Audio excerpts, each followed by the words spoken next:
ಇಂದ ಪರಮ ಪೂಜ್ಯರು ನಿನ್ನೆ ಕುಂಬಾರಗುಂಡೆ ಕಲ್ಯಾಣ ಮಂಟಪದಲ್ಲಿ ಸ್ವಲ್ಪ ಮಳೆ ಬಂದ ಕಾರಣದಿಂದಾಗಿ ಅಲ್ಲಿ ನೆರವೇರಿತು. ಅಲ್ಲಿಯೂ ಕೂಡ ಎಂದಿನಂತೆ ಇಷ್ಟೊಂದು ಸಂಖ್ಯೆಯಲ್ಲಿ ಹೆಚ್ಚಿನ ಸಂಖ್ಯೆಯಲ್ಲಿ ತಾವೆಲ್ಲರೂ ಬಂದಿದ್ದೀರಿ. ಇವತ್ತು ಕೂಡ ಈ ಪ್ರವಚನ ಆಲಿಸಲಿಕ್ಕೆ ಆಗಮಿಸಿರುವ ಸರ್ವರಿಗೂ ಹೃತ್ಪೂರ್ವಕವಾಗಿ ಸ್ವಾಗತ ಸುಸ್ವಾಗತವನ್ನು ಬಯಸುತ್ತಾ, ಇದೀಗ ಇವತ್ತಿನ ದಾಸೋಹಿಗಳು ಪ್ರತಿನಿತ್ಯ ಬಂದಂಥ ಎಲ್ಲ ಸದ್ಭಕ್ತರಿಗೆ ಇಲ್ಲಿ ಪ್ರವಚನ ಆದ ತಕ್ಷಣದಲ್ಲಿ ಅಲ್ಲಿ ಪ್ರಸಾದ ದಾಸೋಹದ ವ್ಯವಸ್ಥೆ ಇರಲಿದೆ.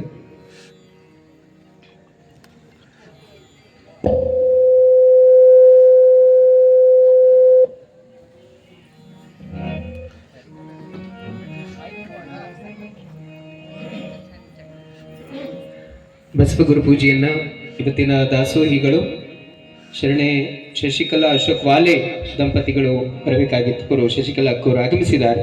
ಬಸವಗುರು ಪೂಜೆಯನ್ನು ನೆರವೇರಿಸ್ತಾ ಇದ್ದಾರೆ. ಜೈ ಗುರು ಬಸವೇಶ್ವರರ ಮಹಾದೇವ. ನೀವೆಲ್ಲರ ಚಪಾಳೆ ಮೂಲಕ ಇವತ್ತು ಈ ಒಂದು ಪ್ರವಚನದ ಈ ದಿನದ ಪ್ರವಚನದ ಆರಂಭ ಬಸವಗುರು ಪೂಜೆ ಜೊತೆಗೆ ಡಾಕ್ಟರ್ ಚೆನ್ನಬಸವ ಪಟ್ಟದೇವರ ಪೂಜ್ಯರ ಭಾವಚಿತ್ರಕ್ಕೂ ಪುಷ್ಪಾರ್ಚನೆಯನ್ನ ಪೂಜೆಯನ್ನ ಸಲ್ಲಿಸಬೇಕಾಗಿ ತಮ್ಮಲ್ಲಿ ವಿನಂತಿಸ್ತೇನೆ. ಓಂ ಶ್ರೀ ಗುರು ಬಸವಲಿಂಗಾಯ ನಮಃ. ಓಂ ಶ್ರೀ ಗುರು ಬಸವಲಿಂಗಾಯ ನಮಃ. ಇವತ್ತಿನ ಭಕ್ತಿ ದಾಸೋಹ ಸೇವೆಯನ್ನು ಸಲ್ಲಿಸಿರುವ ಶಶಿಕಲಾ ಅಶೋಕ್ ವಾಲೆ ಅವರು ಆರಂಭದಲ್ಲಿ ಬಸವಗುರು ಪೂಜೆಯನ್ನು ನೆರವೇರಿಸಿದ್ದಾರೆ. ತಮಗೆ ಅನಂತ ಶರಣಾರ್ಥಿಗಳನ್ನ ಸಲ್ಲಿಸಿ ಇದೀಗ ನೇರವಾಗಿ ಪರಮ ಪೂಜ್ಯ ಶಿವಾನಂದ ಮಹಾಸ್ವಾಮೀಜಿಗಳು ಪೂಜ್ಯರ ಪ್ರವಚನವನ್ನ ನಾವು ನೀವೆಲ್ಲರೂ ಆಲಿಸಿ.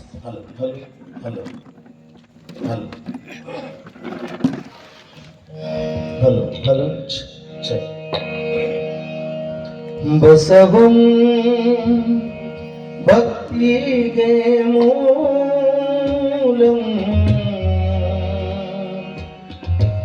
ಬಸವಂ ಕಾಲಕಾಲಂಜನಮುಪಮಶೀಲಂ,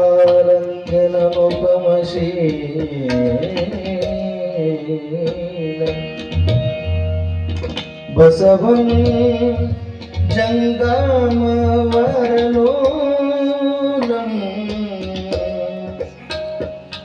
ಬಸವಾರಕ್ಷಿಪುದನ್ನ ಸಂಗನ ಬಸವ, ಬಸವ ಬಸವಪ್ಪ ಬಸವೇಶ ಬಸವರಾಜ, ಬಸವರಾಜ ದಿವ್ಯ ಘನತೇಜ, ಇದೋ ನಿಮಗೆ ವಚನ ಪೂಜಾ, ವಚನ ಪೂಜಾ.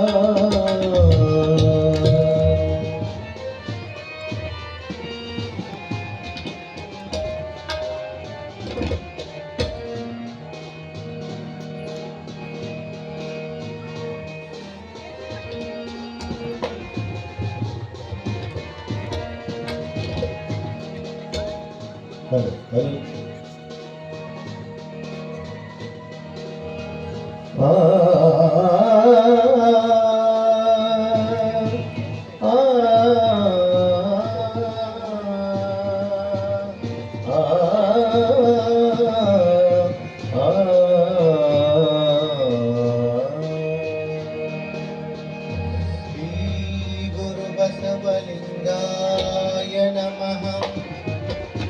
श्री गुरुकुमारेश्वराय नमः. श्री गुरुसिद्धलिंगेश्वराय नमः. श्री गुरुचन्नबसवेश्वराय नमः.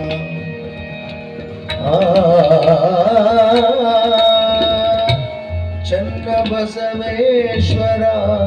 नमः नमः.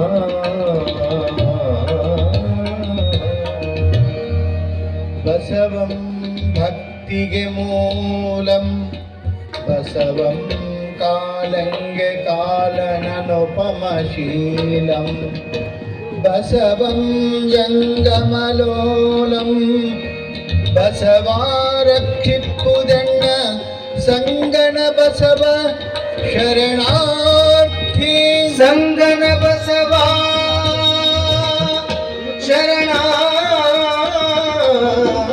ಶರಣಾರ್ಥಿ ಸಂಗನ ಬಸವ ಶರಣಾರ್ಥಿ ಶರಣಾರ್ಥಿ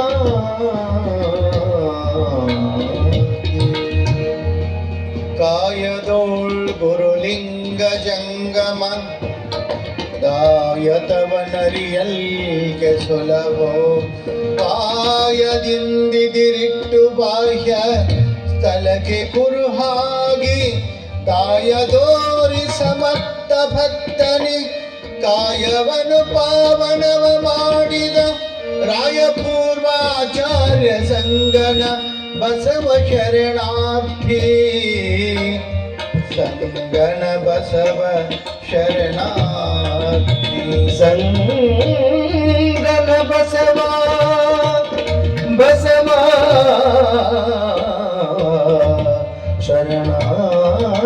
ಶರಣಾರ್ಥಿ ಶರಣಾರ್ಥಿ ಸಾಂಬ ಸದಾ ಶಿವ ಸಾಂಬ ಸದಾ ಶಿವ ಸಾಂಬ ಸದಾ ಶಿವ ಸಾಂಬ ಸದಾ ಶಿವ ಸಾಂಬ ಸದಾ ಶಿವ ಸಾಂಬ ಸದಾ ಶಿವ ಸಾಂಬ ಸದಾ ಶಿವ ಸಾಂಬ ಸದಾ ಶಿವ ಸಾಂಬ ಸದಾ ಶಿವ ಸಾಂಬ ಸದಾ ಶಿವ ಸಾಂಬ ಸದಾ ಶಿವ ಸಾಂಬ ಸದಾ ಶಿವ ಶ್ರೀ ಗುರು ಬಸವಲಿಂಗಾಯ ನಮಃ ಓಂ ಶ್ರೀ ಗುರು ಬಸವಲಿಂಗಾಯ ನಮಃ ಶ್ರೀ ಗುರು ಬಸವಲಿಂಗಾಯ ನಮಃ ಓಂ ಶ್ರೀ ಗುರು ಬಸವಲಿಂಗಾಯ ನಮಃ ಶ್ರೀ ಗುರು ಬಸವಲಿಂಗಾಯ ನಮಃ ಓಂ ಶ್ರೀ ಗುರು ಬಸವಲಿಂಗಾಯ ನಮಃ ಶ್ರೀ ಗುರು ಬಸವಲಿಂಗಾಯ ನಮಃ ಓಂ ಶ್ರೀ ಗುರು ಬಸವಲಿಂಗಾಯ ನಮಃ ಶಿವನೇ ಬಸವ ಬಸವ ಶಿವನೇ ಶಿವನೇ ಬಸವ ಬಸವ ಶಿವನೇ ಶಿವನೇ ಬಸವ ಬಸವ ಶಿವನೇ ಶಿವನೇ ಬಸವ ಬಸವ ಶಿವನೇ ಶಿವನೇ ಬಸವ ಬಸವ ಶಿವನೇ ಶಿವನೇ ಬಸವ ಬಸವ ಶಿವನೇ ಶಿವನೇ ಬಸವ ಬಸವ ಶಿವನೇ ಶಿವನೇ ಬಸವ ಬಸವ ಶಿವನೇ ಶಿವನೇ ಬಸವ ಬಸವ ಶಿವನೇ ಶಿವನೇ ಬಸವ ಬಸವ ಶಿವನೇ ಶಿವನೇ ಬಸವ ಬಸವ ಶಿವನೇ ಶಿವನೇ ಬಸವ ಬಸವ ಶಿವನೇ ಬಸವ ಶಿವನೇ ಬಸವ ಶಿವನೇ ಶಿವನೇ ಬಸವ ಶಿವನೇ ಬಸವ ಬಸವ ಬಸವ ಬಸವ ಬಸವ ಬಸವ ಬಸವ ಬಸವ ಬಸವ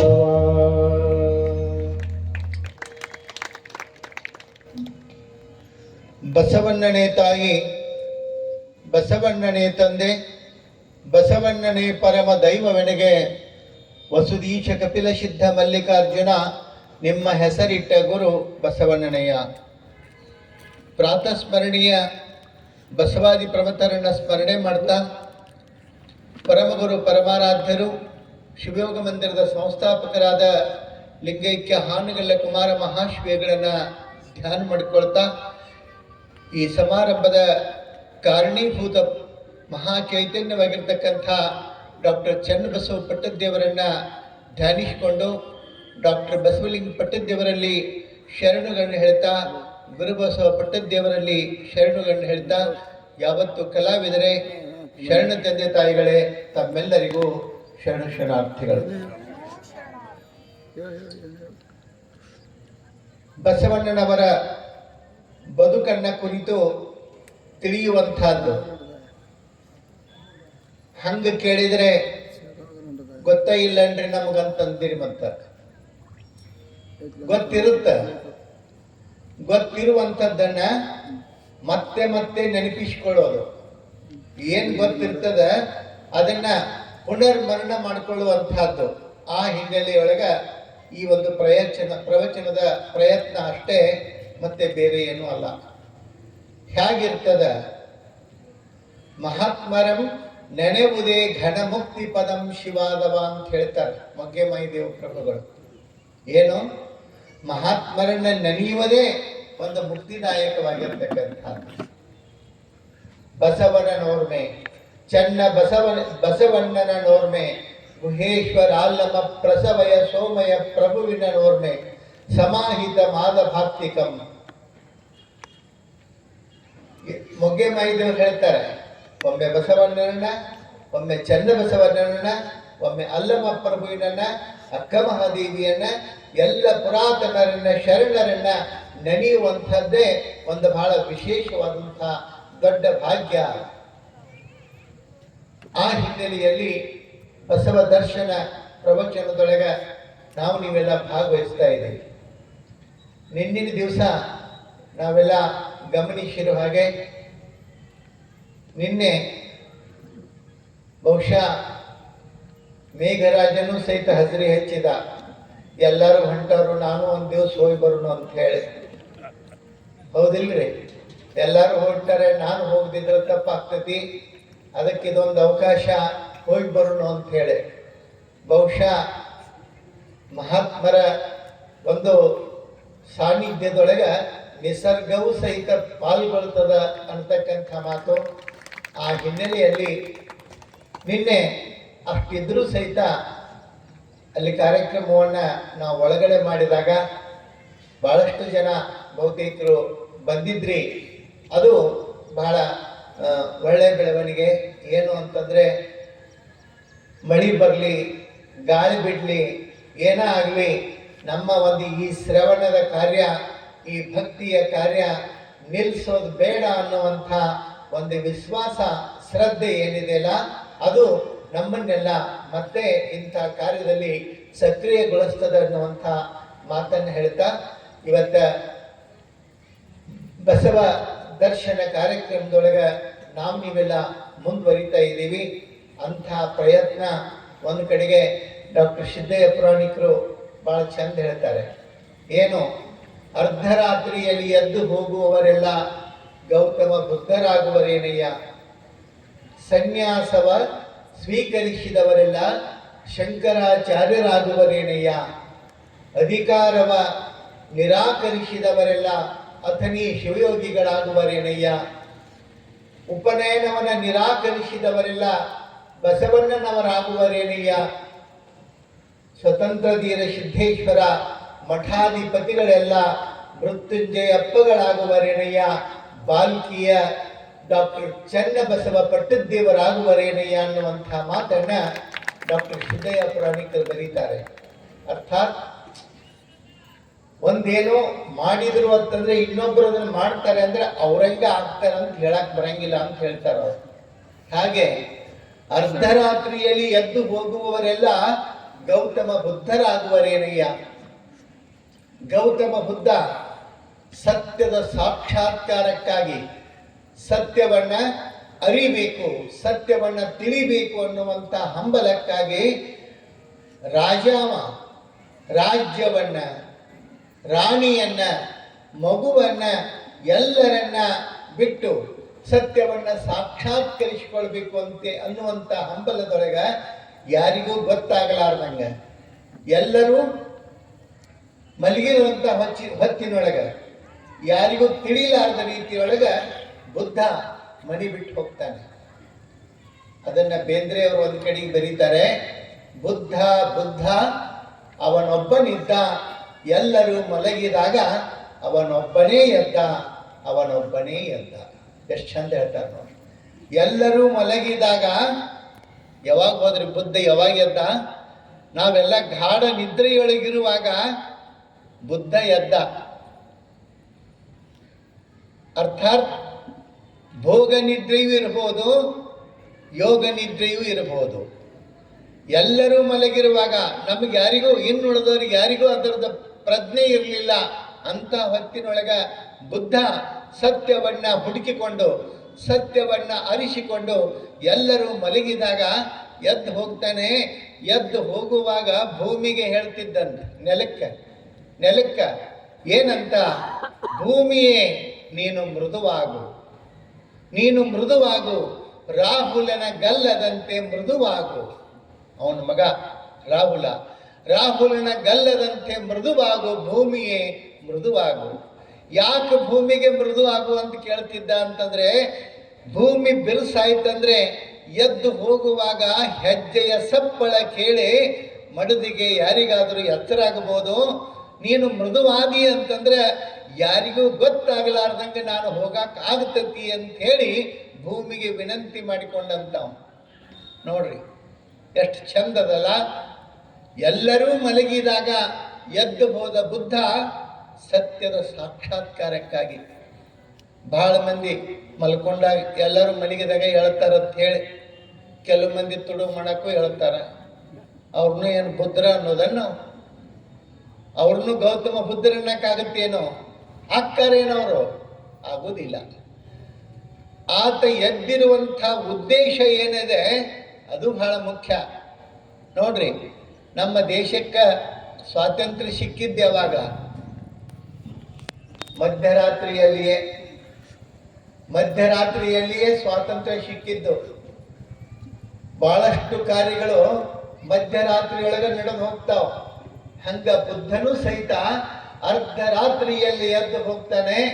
ಎದ್ದು ಹೋದ ಬುದ್ಧ ತನ್ನ ಬದುಕಿನ ಸಾರ್ಥಕತೆಯನ್ನು ಕಂಡುಕೊಳ್ತಾನೆ, ಜೀವನದ ಸತ್ಯದ ಸಾಕ್ಷಾತ್ಕಾರವನ್ನ ಮಾಡಿಕೊಳ್ತಾನೆ ಅಂತಕ್ಕಂಥ ಮಾತನ್ನ ಇಲ್ಲಿ ಸಿದ್ದಯ್ಯ ಪ್ರಾಣಿಕರು ನೆನಪಿಸುವುದರ ಜೊತೆಗೆ ಮುಂದುವರೆದು ಹೇಳ್ತಾರೆ, ಸನ್ಯಾಸವ ಸ್ವೀಕರಿಸಿದವರೆಲ್ಲ ಶಂಕರಾಚಾರ್ಯರಾಗುವರೇನಯ್ಯ.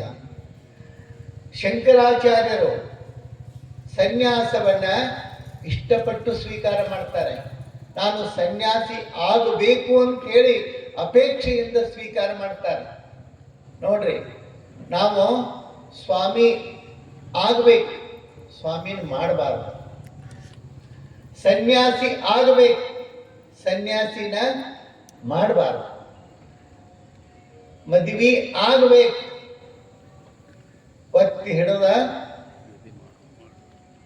ಹೌದಿಲ್ರಿ, ಮಾಡಬಾರ್ದು. ಅದರ ಅರ್ಥ ಸ್ವ ಇಚ್ಛೆಯಿಂದ ಏನು ಮಾಡ್ತೀರಿ ಅದೆಲ್ಲವೂ ಯೋಗ್ಯ ಆಗ್ತದ. ಒತ್ತಾಯಕ್ಕೆ ಏನು ಮಾಡ್ತೀರಿ ಅದು ಯಾವುದೂ ಸಾರ್ಥಕ ಆಗುವುದಿಲ್ಲ ಅನ್ನುವಂಥ ಮಾತನ್ನ ಇಲ್ಲಿ ನಾವು ಮುಖ್ಯವಾಗಿ ಗಮನಿಸುವಂತಹದ್ದು. ಹಾಗೇನೆ ಶಂಕರಾಚಾರ್ಯರು ಇಷ್ಟಪಟ್ಟು ಸನ್ಯಾಸವನ್ನು ಸ್ವೀಕರಿಸ್ತಾರೆ. ಬಹುಶಃ ಶಂಕರಾಚಾರ್ಯರಂಥ ಅದ್ಭುತವಾದಂಥ ಸನ್ಯಾಸವನ್ನ ಸಾರ್ಥಕಪಡಿಸಿಕೊಂಡಿರ್ತಕ್ಕಂಥ ಬಹಳ ಅಪರೂಪದ ವ್ಯಕ್ತಿಗಳೊಳಗ ಮೊಟ್ಟ ಮೊದಲಿಗರು ಬೆರಳಾತಿ ಬೆರಳರು ಶಂಕರಾಚಾರ್ಯರು ಅನ್ನೋದನ್ನ ನಾವು ಮರಿಬಾರ್ದು. ಹಾಗೇನೆ ಇನ್ನೊಂದು ಬಹಳ ಚಂದ ಹೇಳ್ತಾರೆ, ಉಪನಯನವ ನಿರಾಕರಿಸಿದವರೆಲ್ಲ ಬಸವಣ್ಣನಾಗುವರೇನಯ್ಯ. ನಮಗೆ ಇದು ಬೇಕಾಗಿದೆ. ಉಪನಯನವ ನಿರಾಕರಿಸಿದವರೆಲ್ಲ ಬಸವಣ್ಣನವರಾಗುವರೇನಯ್ಯ. ನಿನ್ನೆ ಬಂತದ ವಿಷಯ ಏನು? ಬಸವಣ್ಣ ಕೊನೆ ಗಳಿಗೆಯೊಳಗ ತಂದೆ ತಾಯಿಯ ಒತ್ತಾಯಕ್ಕ ತಂದೆಯ ವಾದ ಗೆದಿಲಾರ್ದಾಗ ತಾಯಿಯ ವಾತ್ಸಲ್ಯ ಅಲ್ಲಿ ಗೆದೀತದ, ಕೆಲಸ ಮಾಡ್ತದ, ಒಪ್ಕೊಳ್ತಾನೆ ಅಂತಂದ್ರೆ ಒತ್ತಾಯಕ್ಕೆ ಸುಮ್ಮನಾದ. ಯಾವಾಗ ಆ ಪ್ರಶ್ನೆಗಳನ್ನ ಮಾಡ್ತಾನೆ ಬಸವಣ್ಣ, ಈ ಉಪನಯನ ಅಂದ್ರೆ ಏನು, ಇದು ಎದಕ್ಕೆ ಮಾಡಬೇಕು, ಈ ಜನಿವಾರ ಅಂದ್ರೆ ಏನು, ಎಲ್ಲವನ್ನ ಪ್ರಶ್ನೆ ಮಾಡ್ತಾನೆ. ಪ್ರಶ್ನೆ ಮಾಡಿದಾಗ ಪಂಡಿತರು ಹೇಳ್ತಾರೆ, ಧರ್ಮವನ್ನ ಸಂಸ್ಕಾರವನ್ನ ಪ್ರಶ್ನೆ ಮಾಡುವಂಗಿಲ್ಲ. ಅನಾದಿ ಕಾಲದಿಂದಲೂ ನಡ್ಕೊಂಡು ಬಂದಾವ ಈ ಸಂಸ್ಕಾರ ಅನ್ನೋದು. ಎಲ್ಲರೂ ಮಾಡ್ಕೊಂಡಾರ, ನೀನು ಮಾಡ್ಕೋ, ಪ್ರಶ್ನೆ ಮಾಡಬೇಡ ಅಂತ ಹೇಳ್ತಾರೆ. ಬಸವಣ್ಣ ಅಂತಾನೆ, ಯಾವುದನ್ನ ಪ್ರಶ್ನೆ ಮಾಡಬೇಡ ಅಂತ ಹೇಳ್ತಿರೋದ ಮೇಲೆ ಅಲ್ಲೇನೋ ಮೋಸದ. ಪ್ರತಿಯೊಂದನ್ನು ಪ್ರಶ್ನಿಸಿ ಯೋಗ್ಯವಾಗಿತ್ತು ಅಂತಂದ್ರೆ ಒಪ್ಪಿಕೊಳ್ಬೇಕು ಅನ್ನೋದನ್ನ ನನ್ನ ಮನಸ್ಸು ಹೇಳ್ತದ. ನನ್ನ ಮನಸ್ಸಿಗೆ ಅದು ಯೋಗ್ಯವಾಗಿಲ್ಲದನ್ನ ನಾನು ಒಪ್ಪಂಗಿಲ್ಲ ಅಂತ ಹೇಳಿ ಬಸವಣ್ಣ ನಿರಾಕರಿಸುವಂತಹ ಸಂದರ್ಭದೊಳಗೆ ಪಂಡಿತರು ಹೇಳ್ತಾರೆ, ನೋಡು, ಜನಿವಾರವನ್ನ ಈ ನೂಲನ್ನ ತೆಗೆಯುವ ಹಂತದಿಂದ ಸಂಸ್ಕಾರದ ಪ್ರಕ್ರಿಯೆಗಳು ಪ್ರಾರಂಭ ಆಗ್ತಾವ. ಜನಿವಾರದ ನೂಲನ್ನ ತೆಗೆಯುವಲ್ಲಿಂದ ಸಂಸ್ಕಾರದ ಹಂತಗಳು ಪ್ರಾರಂಭ ಆಗ್ತಾವ. 3 ಎಳೆ ಇರ್ತದೆ ಜನಿವಾರ. ಒಂದು ಸತ್ವಗುಣ, ಇನ್ನೊಂದು ರಜೋಗುಣ, ಇನ್ನೊಂದು ತಾಮಸ ಗುಣ. ಈ 3 ಗುಣಗಳ ಪ್ರತೀಕ ಅಲ್ಲಿ ಗಂಟನ್ನ ಹಾಕ್ತಾರೆ. ಅದನ್ನ ಬ್ರಹ್ಮ ಗಂಟು ಅಂತ ಕರೀತಾರೆ. ಅದಕ್ಕೆ ವಿಶೇಷವಾದ ಅರ್ಥ ಇದೆ. ಅದನ್ನ ನೀನು ಬಹಳ ಹಗುರವಾಗಿ ತಗೋಬೇಡ. ಈ ಜನಿವಾರವನ್ನ ಸ್ವೀಕರಿಸು, ಉಪನಯನವನ್ನ ಹೊಂದುವಂತಕ್ಕಂಥ ಮಾತನ್ನ ಹೇಳಿದಾಗ ಬಸವಣ್ಣ ಪ್ರಶ್ನಿಸ್ತಾನೆ, ಏನಂತ? ಇದು ಸಂಸ್ಕಾರ ತಗೊಳ್ಳೇಬೇಕು. ವೇದವನ್ನು ಓದೋದಕ್ಕೆ ಅರ್ಹತೆ ಅಂತಂದ್ರೆ ಉಪನಯನ ಆದ ಮೇಲೆ ವೇದವನ್ನು ಓದಬೇಕು, ಅಲ್ಲಿವರೆಗೂ ಓದಬಾರದು ಅಂತ ಹೇಳಿ ಧರ್ಮ ಸಿದ್ಧಾಂತಗಳದಾವ. ಆ ಕಾರಣಕ್ಕೆ ನೀನು ಇದನ್ನ ಸ್ವೀಕಾರ ಮಾಡು ಅಂತ ಹೇಳಿದಾಗ ಬಸವಣ್ಣ ಅಂದ, ಹಂಗಾದ್ರೆ ಮೊದಲ ನಮ್ಮ ಅಕ್ಕಗ ಮಾಡ್ರಿ, ನಮ್ಮ ಅವ್ವಗ ಮಾಡ್ರಿ. ನಮ್ಮ ಅಕ್ಕಗ ನಮ್ಮ ಅವ್ವಗ ಅವರಿಬ್ಬರಿಗೂ ಸಂಸ್ಕಾರ ಆಗಲಿ, ಆಮೇಲೆ ನಾನು ಅದನ್ನು ಸ್ವೀಕಾರ ಮಾಡ್ತೀನಿ ಅಂತ ಹೇಳಿ ಬಸವಣ್ಣ ನಿರಾಕರಿಸ್ತಕ್ಕಂಥವರಾಗಿದ್ದಾರೆ. ಆವಾಗ ಇವತ್ತ ಈ ಧರ್ಮ ಸಂಸ್ಕಾರಗಳು ನಂಬಿಕೆಯ ಮೇಲೆ ನಿಂತಾವ. ಆ ಕಾರಣಕ್ಕಾಗಿ ನೀವು ಇದನ್ನ ತಗೊಳ್ಳಿಲ್ಲ ಅಂತಂತಂದ್ರೆ ನೀನು ವೇದವನ್ನು ಓದೋದಕ್ಕ ಪರಿಪೂರ್ಣ ವ್ಯಕ್ತಿ ಎನಿಸಿಕೊಳ್ಳೋದಿಲ್ಲ. ಸಂಸ್ಕಾರ ಬಹಳ ಮುಖ್ಯ, ನೀನು ಇದನ್ನು ತಗೊಳ್ಬೇಕು ಅಂತ ಹೇಳಿ ಒತ್ತಾಯದಿಂದ ಗಾಯತ್ರಿ ಮಂತ್ರವನ್ನು ಹೇಳ್ತಾ ಅವನಿಗೆ ಜನಿವಾರವನ್ನ ಧಾರಣೆ ಮಾಡೋದಕ್ಕೆ ಬರ್ತಾರೆ. ಆ ಹೊತ್ತಿಗೆ ಬಸವಣ್ಣ ಆ ಜನಿವಾರವನ್ನ 2 ಬೆರಳಲ್ಲಿ ಹಿಡಿದು ಕೇಳ್ತಾನೆ, ಈ ಜನಿವಾರ ಇದರಿಂದ ನಾನು ಏನಾದರೂ ಒಳ್ಳೆಯದನ್ನು ಮಾಡೋದಕ್ಕೆ ಸಾಧ್ಯ ಇತ್ತು ಅಂತಂದ್ರೆ, ನನ್ನ ಅಕ್ಕನಂಥ ಈ ಒಂದು ದೊಡ್ಡ ಸಮುದಾಯ ಹೆಣ್ಣು ಶೂದ್ರಳು, ಗಂಡಷ್ಟೇ ಪವಿತ್ರ ಅಂತ ಹೇಳೋದಾದ್ರೆ ಈ ಹೆಣ್ಣನ್ನ ಶೂದ್ರವಾಗಿಟ್ಟುಕೊಂಡು ಸಮಾಜವನ್ನು ನಡೆಸೋದಕ್ಕಾಗುವುದಿಲ್ಲ. ಆ ಕಾರಣಕ್ಕೆ ಗಂಡಿಗೆ ಯಾವ ಸಂಸ್ಕಾರ ಇದೆ, ಹೆಣ್ಣು ಮಗಳಿಗೂ ಅದೇ ಸಂಸ್ಕಾರ ಬೇಕು. ಅಂತ ಸಂಸ್ಕಾರ ಇಲ್ಲ ಅಂದ್ರೆ ಈ ಧರ್ಮ ನನಗೆ ಬೇಡ ಅಂತ ಹೇಳಿ ಆ ಜನಿವಾರವನ್ನ ತೆಗೆದು ಆತ ಕೆಳಗಡೆ ಚೆಲ್ತಾನೆ. ಚೆಲ್ಲು ಹೊಂಟು ನಿಂತಾಗ ಮಾದರಸನ ಮುಖ ಕುಂಠಿತಗೊಳ್ಳುತ್ತದೆ. ತಂದೆ ತಾಯಿಗಳು ಬೇಸರ ಮಾಡ್ಕೋತಾರೆ. ಆದರೆ ಬಸವಣ್ಣನನ್ನ ಅರ್ಥ ಮಾಡ್ಕೊಂಡಿರ್ತಕ್ಕಂಥವಳು ಅಕ್ಕನಾಗಮ್ಮ. ಅಕ್ಕನಾಗಮ್ಮ ಬಸವಣ್ಣನನ್ನ ಅರ್ಥೈಸಿಕೊಂಡಿದ್ದಳು, ಆತನ ಭಾವನೆಗಳನ್ನು ತಿಳ್ಕೊಂಡಿದ್ದಳು. ಅಂಥ ಭಾವನೆಗಳನ್ನ, ಅಂಥ ವಿಚಾರಗಳನ್ನ ಅರ್ಥೈಸಿಕೊಂಡಿರ್ತಕ್ಕಂಥ ಅಕ್ಕನಾಗಮ್ಮ ಹೇಳ್ತಾಳೆ, ಬಸವಣ್ಣ ನೀನು ಬಹಳಷ್ಟು ವಿರೋಧವನ್ನ ಕಟ್ಟಿಕೊಂಡಿದೀಯ, ನಿನ್ನ ಮನಸ್ಸು ಬಹಳ ವ್ಯಗ್ರವಾಗಿದೆ, ಸಮಾಧಾನವಾಗಿರು, ಏನಾದರೂ ಒಂದು ಪರಿಹಾರ ಇದ್ದೇ ಇರ್ತದಂತ ತಿಳ್ಕೊಂಡು ಹೇಳಿ ಸಮಾಧಾನ ಹೇಳ್ತಾ ಇರುವಾಗ ಬಸವಣ್ಣನ ಮನಸ್ಸು ಸಹಿತ ಒಂದಿಷ್ಟು ವಿಚಲಿತಗೊಳ್ಳುತ್ತದೆ. ಆದರೆ ಅವನ ನಿರ್ಧಾರ ಎಷ್ಟು ಅಚಲವಾಗಿರ್ತದೆ ಅಂತಂದ್ರೆ, ನಾನು ಮಾಡಿರ್ತಕ್ಕಂಥದ್ದು ಸರಿ ಇದೆ. ಒಂದು ವ್ಯವಸ್ಥೆಯೊಳಗೆ ಹೆಣ್ಣು ಗಂಡಿಗೆ ಸರಿ ಸಮಾನವಾದ ಅವಕಾಶಗಳು, ಸಂಸ್ಕಾರಗಳು ಇರಲಿಲ್ಲ ಅಂತಂದ್ರೆ ಆ ಧರ್ಮ ಎಂದಿಗೂ ಬೆಳೆಯೋದಕ್ಕಾಗುವುದಿಲ್ಲ. ಆ ಕಾರಣಕ್ಕೆ ನಿರಾಕರಿಸಿರ್ತಕ್ಕಂಥ ಬಸವಣ್ಣ ನೋಡ್ರಿ, ಆ ಉಪನಯನ ಸಂಸ್ಕಾರದೊಳಗೂ ಭೇದಗಳನ್ನು ಹೇಳ್ತಾರೆ. ಬ್ರಾಹ್ಮಣರಿಗೆ ಬೇರೆ ಉಪನಯನ, ಇನ್ನುಳಿದಂಥವರಿಗೆ ಏನೋ ಕ್ಷತ್ರಿಯ ವೈಶ್ಯ ಅವರಿಗೆ ಬೇರೆ ಉಪನಯನ. ಅಲ್ಲಿಯೂ ಸಹಿತ ಅಲ್ಲಿ ತಾರತಮ್ಯವನ್ನ, ಸಂಸ್ಕಾರದೊಳಗೂ ತಾರತಮ್ಯವನ್ನು ಹೇಳುವಂಥದ್ದನ್ನ ನೋಡಿರ್ತಕ್ಕಂಥ ಬಸವಣ್ಣ ಅಂತ, ಇಂಥವುಗಳು ಒಳ್ಳೆಯದಲ್ಲ, ಇದನ್ನ ನನ್ನ ಮೇಲೆ ಒತ್ತಾಯ ಮಾಡಬಾರ್ದು ಅನ್ನುವಂಥ ಮನಸ್ಸಿನ ನಿರ್ಧಾರವನ್ನ ಹೊರಗೆ ಹಾಕಿ ಆತ ಏನ್ ಮಾಡಬೇಕು ಮುಂದೆ ಅನ್ನುವಂಥದ್ದನ್ನ ಆತ ಆಲೋಚನೆ ಮಾಡ್ತಿರ್ತಾನೆ. ಆ ವಿಷಯ ಮುಂದುವರಿಯುತ್ತದೆ. ವಿನಯಶಾಲಿ ವಿಜಯಶಾಲಿ ವಿಶ್ವ ವಿಜಯಿ ತಂದೆ ಅಕ್ಕನಾಗಮ್ಮಳಿಗೆ ಉಪನಯನ ನೀಡೆಂದೆ. ಆಗದೆಂದ ಕೂಡಲೇ ಜನಿವಾರ ತೊರೆದೆ ಕಪ್ಪಡಿಯ ಸಂಗಮನಲ್ಲಿ ಶಿವ ಸಾಧಕನಾದೆ. ಬಸವ ಬಸವ ಬಸವ ಬಸವ ಬಸವ ಬಸವ ಸಾಂಸ್ಕೃತಿಕ ನಾಯಕ ವಿಶ್ವಗುರು ಬಸವ ಸಮಾನತೆಯ ದಾರ್ಶನಿಕ ನೇರುನೀಯ ಶವ. ಬಸವ ಬಸವ ಬಸವ ಬಸವ ಬಸವ ಬಸವ ಬಸವ ಬಸವ ಬಸವ ಚಲಿಸುತ್ತಲೇ ಕೇತನ ಶಿಕ್ಷೆ ಅಳಿಸಿದ ಧೀರ. ಮಾದರಸ ಮಾದಲ ಬಿಕೆಯ ಸುಕುಮಾರ ಜನಿಸುತ್ತಲೇ ಕೇತನ ಶಿಕ್ಷೆ ಅಳಿಸಿದ ಧೀರ. ಪೂರ್ಣಾವತಾರಿ ವಿಶ್ವದೇಳ್ಗೆಯ ಹರಿಕಾರ ಬೆನಕನ ಪ್ರಾಣ ಉಳಿಸಿ ಬೆಳಕನಿತ್ತ ವೀರ. ಬೆನಕನ ಪ್ರಾಣ ಉಳಿಸಿ ಬೆಳಕನಿತ್ತ ವೀರ. ವಿನಯಶಾಲಿ ವಿಜಯಶಾಲಿ ವಿಶ್ವ ವಿಜಯಿ ತಂದೆ ಅಕ್ಕನಾಗಮ್ಮಳಿಗೆ ಉಪನಯನ ನೀಡೆಂದೆ. ಆಗದೆಂದ ಕೂಡಲೇ ಜನಿವಾರ ತೊರೆದೆ. ಆಗದೆಂದ ಕೂಡಲೇ ಜನಿವಾರ ತೊರೆದೆ ಕಪ್ಪಡಿಯ ಸಂಗಮದಲ್ಲಿ ಶಿವ ಸಾಧಕನಾದೆ. ಕಪ್ಪಡಿಯ ಸಂಗಮದಲ್ಲಿ ಶಿವ ಸಾಧಕನಾದೆ. ಬಸವ ಬಸವ ಬಸವ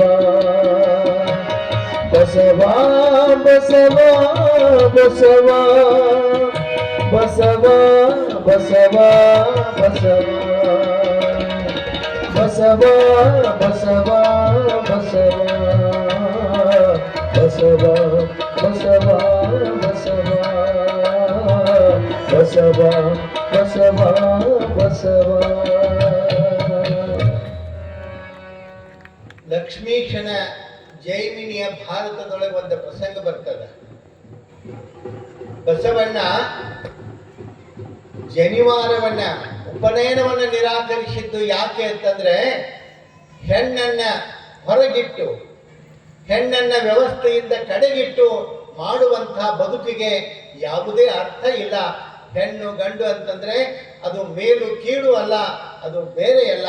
ಇಲ್ಲಿ ಲಿಂಗ ಭೇದವನ್ನ ಆಚರಣೆ ಮಾಡತಕ್ಕಂಥ ಒಂದು ವ್ಯವಸ್ಥೆಯನ್ನ ವಿರೋಧಿಸ್ತಕ್ಕಂಥ ಬಸವಣ್ಣ ಅದು ಬರೇ ಅಂದಿನ ವ್ಯವಸ್ಥೆ ಅಲ್ಲ, ಮೊದಲಿಂದಲೂ ನಡ್ಕೊಂಡು ಬಂದಂತಹದ್ದು. ಏನು ಜೈಮಿನಿ ಭಾರತದೊಳಗೆ ಒಂದು ಪ್ರಸಂಗ ಬರ್ತದ. ಏನದು? ಸೀತೆಯನ್ನ ಮರಳಿ ಕರ್ಕೊಂಡು ಬಂದ ರಾಮ. ಕರ್ಕೊಂಡು ಬಂದ ಮೇಲೆ ಯಾವನೋ ಒಬ್ಬ ಮಾತಾಡಿದಂತ ಊರಾಗ, ಏನು ಬಿಟ್ಟು ಕೊಟ್ಟ ಹೆಂಡತಿಯನ್ನ ಮತ್ತೆ ಕರ್ಕೊಂಡು ಬರೋದಕ್ಕೆ ನಾನೇನು ರಾಮ ಏನು ಅಂತ ಹೇಳಂದ. ಆ ಮಾತನ್ನ ಎಷ್ಟು ಪ್ರತಿಷ್ಠೆಯಾಗಿ ತಗೊಂಡು ಲಕ್ಷ್ಮಣನಿಗೆ ಹೇಳ್ತಾನೆ, ನಿಮ್ಮ ಅತ್ತಿಗೆಯನ್ನ ಒಯ್ದು ಕಾಡಿಗೆ ಬಿಟ್ಟು ಬಾ. ಅದೇನು ನಾಯೋ ಏನು ಪ್ರಾಣಿನೋ ಏನೋ, ತುಂಬು ಗರ್ಭಿಣಿಯಾಗಿರ್ತಕ್ಕಂಥ ಸೀತೆಯನ್ನ ಒಯ್ದು ಬಿಟ್ಟು ಬಾ ಅಂತ ಹೇಳಿದಾಗ ಲಕ್ಷ್ಮಣ ಕರ್ಕೊಂಡು ಹೋಗ್ತಾನೆ.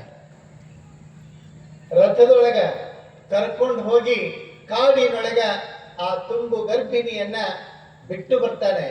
ಬಿಟ್ಟು ಬಂದಂಥ ಸಂದರ್ಭದೊಳಗ ಸೀತೆಯ ಕಡೆಯಿಂದ ಆ ಜೈಮಿನಿ ಭಾರತದೊಳಗ ಕವಿ ಒಂದು ಮಾತು ಹೇಳಿಸ್ತಾನ. ಏನು? ಸೀತೆ ಒಂದು ಮಾತು ಹೇಳ್ತಾಳ, ಕೇಳಿ ಬಹಳ ಚಂದದ. ಇಲ್ಲಿ ರಾಘವನದೇನೂ ತಪ್ಪಿಲ್ಲ. ಇಲ್ಲಿ ನನ್ನನ್ನ ಕಾಡಿಗೆ ಏನು ತಂದು ಬಿಟ್ರಲ್ಲ, ಇಲ್ಲಿ ರಾಘವನದೇನೂ ತಪ್ಪಿಲ್ಲ, ನಾನು ಹೆಣ್ಣಾಗಿ ಹುಟ್ಟಿದ್ದೇ ತಪ್ಪು ಅನ್ನುವಂಥ ಮಾತನ್ನ ಸೀತೆ ಹೇಳ್ತಾಳೆ. ಅರ್ಥಾತ್ ಹೆಣ್ಣು ಅನ್ನೋ ಕಾರಣಕ್ಕ ಇಷ್ಟು ನಿಕೃಷ್ಟವಾಗಿ ನೋಡಿದರಲ್ಲ, ಒಂದು ಪ್ರಾಣಿಗಿಂತಲೂ ಕಡೆಯಾಗಿ ನೋಡುವಂತಹ ವ್ಯವಸ್ಥೆಯನ್ನ ಜೈಮಿನಿ ಭಾರತದೊಳಗೆ ಬಹಳ ಚಂದ ಬರೀತಾನೆ ಕವಿ. ಅರ್ಥಾತ್ ಅಲ್ಲಿ ಸೀತೆಯಿಂದ ಹೇಳಿಸ್ತಾನೆ ಆ ಮಾತನ್ನ. ಸೀತೆಯ ಮುಖದಿಂದ ಬರ್ತದ. ಎಷ್ಟು ಮನಸ್ಸು ನೊಂದಿರ್ಬೇಕು. ಇಲ್ಲಿ ರಾಘವನದೇನೂ ತಪ್ಪಿಲ್ಲ. ಯಾಕೆ? ಅವ ರಾಜ, ಗಂಡಸು, ಅವ ಮಾಡಿದ್ದೇ ಕಾನೂನು. ಆದರೆ ನಾನು ಹೆಣ್ಣಾಗಿ ಹುಟ್ಟಿದ್ದೇ ದೊಡ್ಡ ತಪ್ಪು. ಹೆಣ್ಣಾಗಿದ್ದಿಲ್ಲ ಅಂದ್ರೆ ಈ ಕಷ್ಟ ನನಗೆ ಬರ್ತಿದ್ದಿಲ್ಲ. ಬಹುಶಃ ಹೆಣ್ಣನ್ನ ರಾಮಾಯಣ ಮಹಾಭಾರತಗಳಲ್ಲಿ ಕಂಡುಕೊಂಡು ಬಂದಿರತಕ್ಕಂಥದ್ದನ್ನ ಜೈಮಿನಿ ಭಾರತದೊಳಗಿನ ಆ ಕಾವ್ಯದೊಳಗೆ ನಾವು ಕಾಣ್ತೀವಿ. ಕವಿ ಹೇಳಿಸ್ತಾನೆ ಅಲ್ಲಿ. ಹಂಗ ಎಷ್ಟು ವಿಚಿತ್ರವಾದ ಬದುಕು, ವಿಚಿತ್ರವಾದ ನಡೆ, ಎಂಥ ಇದು ಜೀವನದ ಪ್ರಸಂಗ ಅನ್ನೋದನ್ನ ಇಲ್ಲಿ ನಾವು ಕಾಣ್ಬೇಕು. ಬಹಳ ಅರ್ಥಪೂರ್ಣವಾಗಿ ಮಾತನ್ನು ಹೇಳ್ತಾರೆ. ಮಹಾಭಾರತದೊಳಗೆ ಮತ್ತೊಂದು ಪ್ರಸಂಗ ಬರ್ತದ. ಏನು? 5 ಪಾಂಡವರು ಯುದ್ಧದೊಳಗೆ ಇದರೊಳಗ ದ್ರೌಪದಿಯನ್ನು ಗೆದ್ದುಕೊಂಡು ಬರ್ತಾರೆ. ದ್ರೌಪದಿಯನ್ನು ಗೆದ್ದುಕೊಂಡು ಬಂದು ತಾಯಿಗೆ ಹೇಳ್ತಾರೆ. ಏನಂತ? ನಾವು ಹೆಣ್ಣನ್ನ ಗೆದ್ದುಕೊಂಡು ಬಂದೀವಿ ಅಂತ ಹೇಳಿ. ಏನಂತ ಹೇಳ್ತಾರೋ? ಹೆಣ್ಣನ್ನ ಗೆದ್ದುಕೊಂಡು ಬಂದೀವಿ ಅಂತ ಹೇಳಿ. ಅವಾಗ ಅಕ್ಕಿಗದು ಹಣ್ಣು ಅನ್ನುವಂಗೆ ಕೇಳ್ತತ್ತ. ಹಣ್ಣು ಅನ್ನುವಂಗೆ ಕೇಳ್ತತ್ತ. 5 ಮಂದಿ ತಿನ್ರಿ ಅಂತ ಹೇಳತ್ತೆ. ಅದಕ್ಕೆ ಅವ್ರ 5 ಮಂದಿ ಆಕಿನ ಮದ್ವೆ ಆದ್ರು ಅಂತ ಹೇಳಿ. ಮತ್ತೊಮ್ಮೆ ಹೇಳ್ಬೋದಾಗಿತ್ತಲ್ಲ, ನಾವು ಗೆದ್ದುಕೊಂಡು ಬಂದದ್ದು ಹಣ್ಣಲ್ಲ ಹೆಣ್ಣು ಅಂತ ಹೇಳಿದ್ರೆ ಏನು ಗಂಟು ಹೊಕ್ಕಿತ್ತು.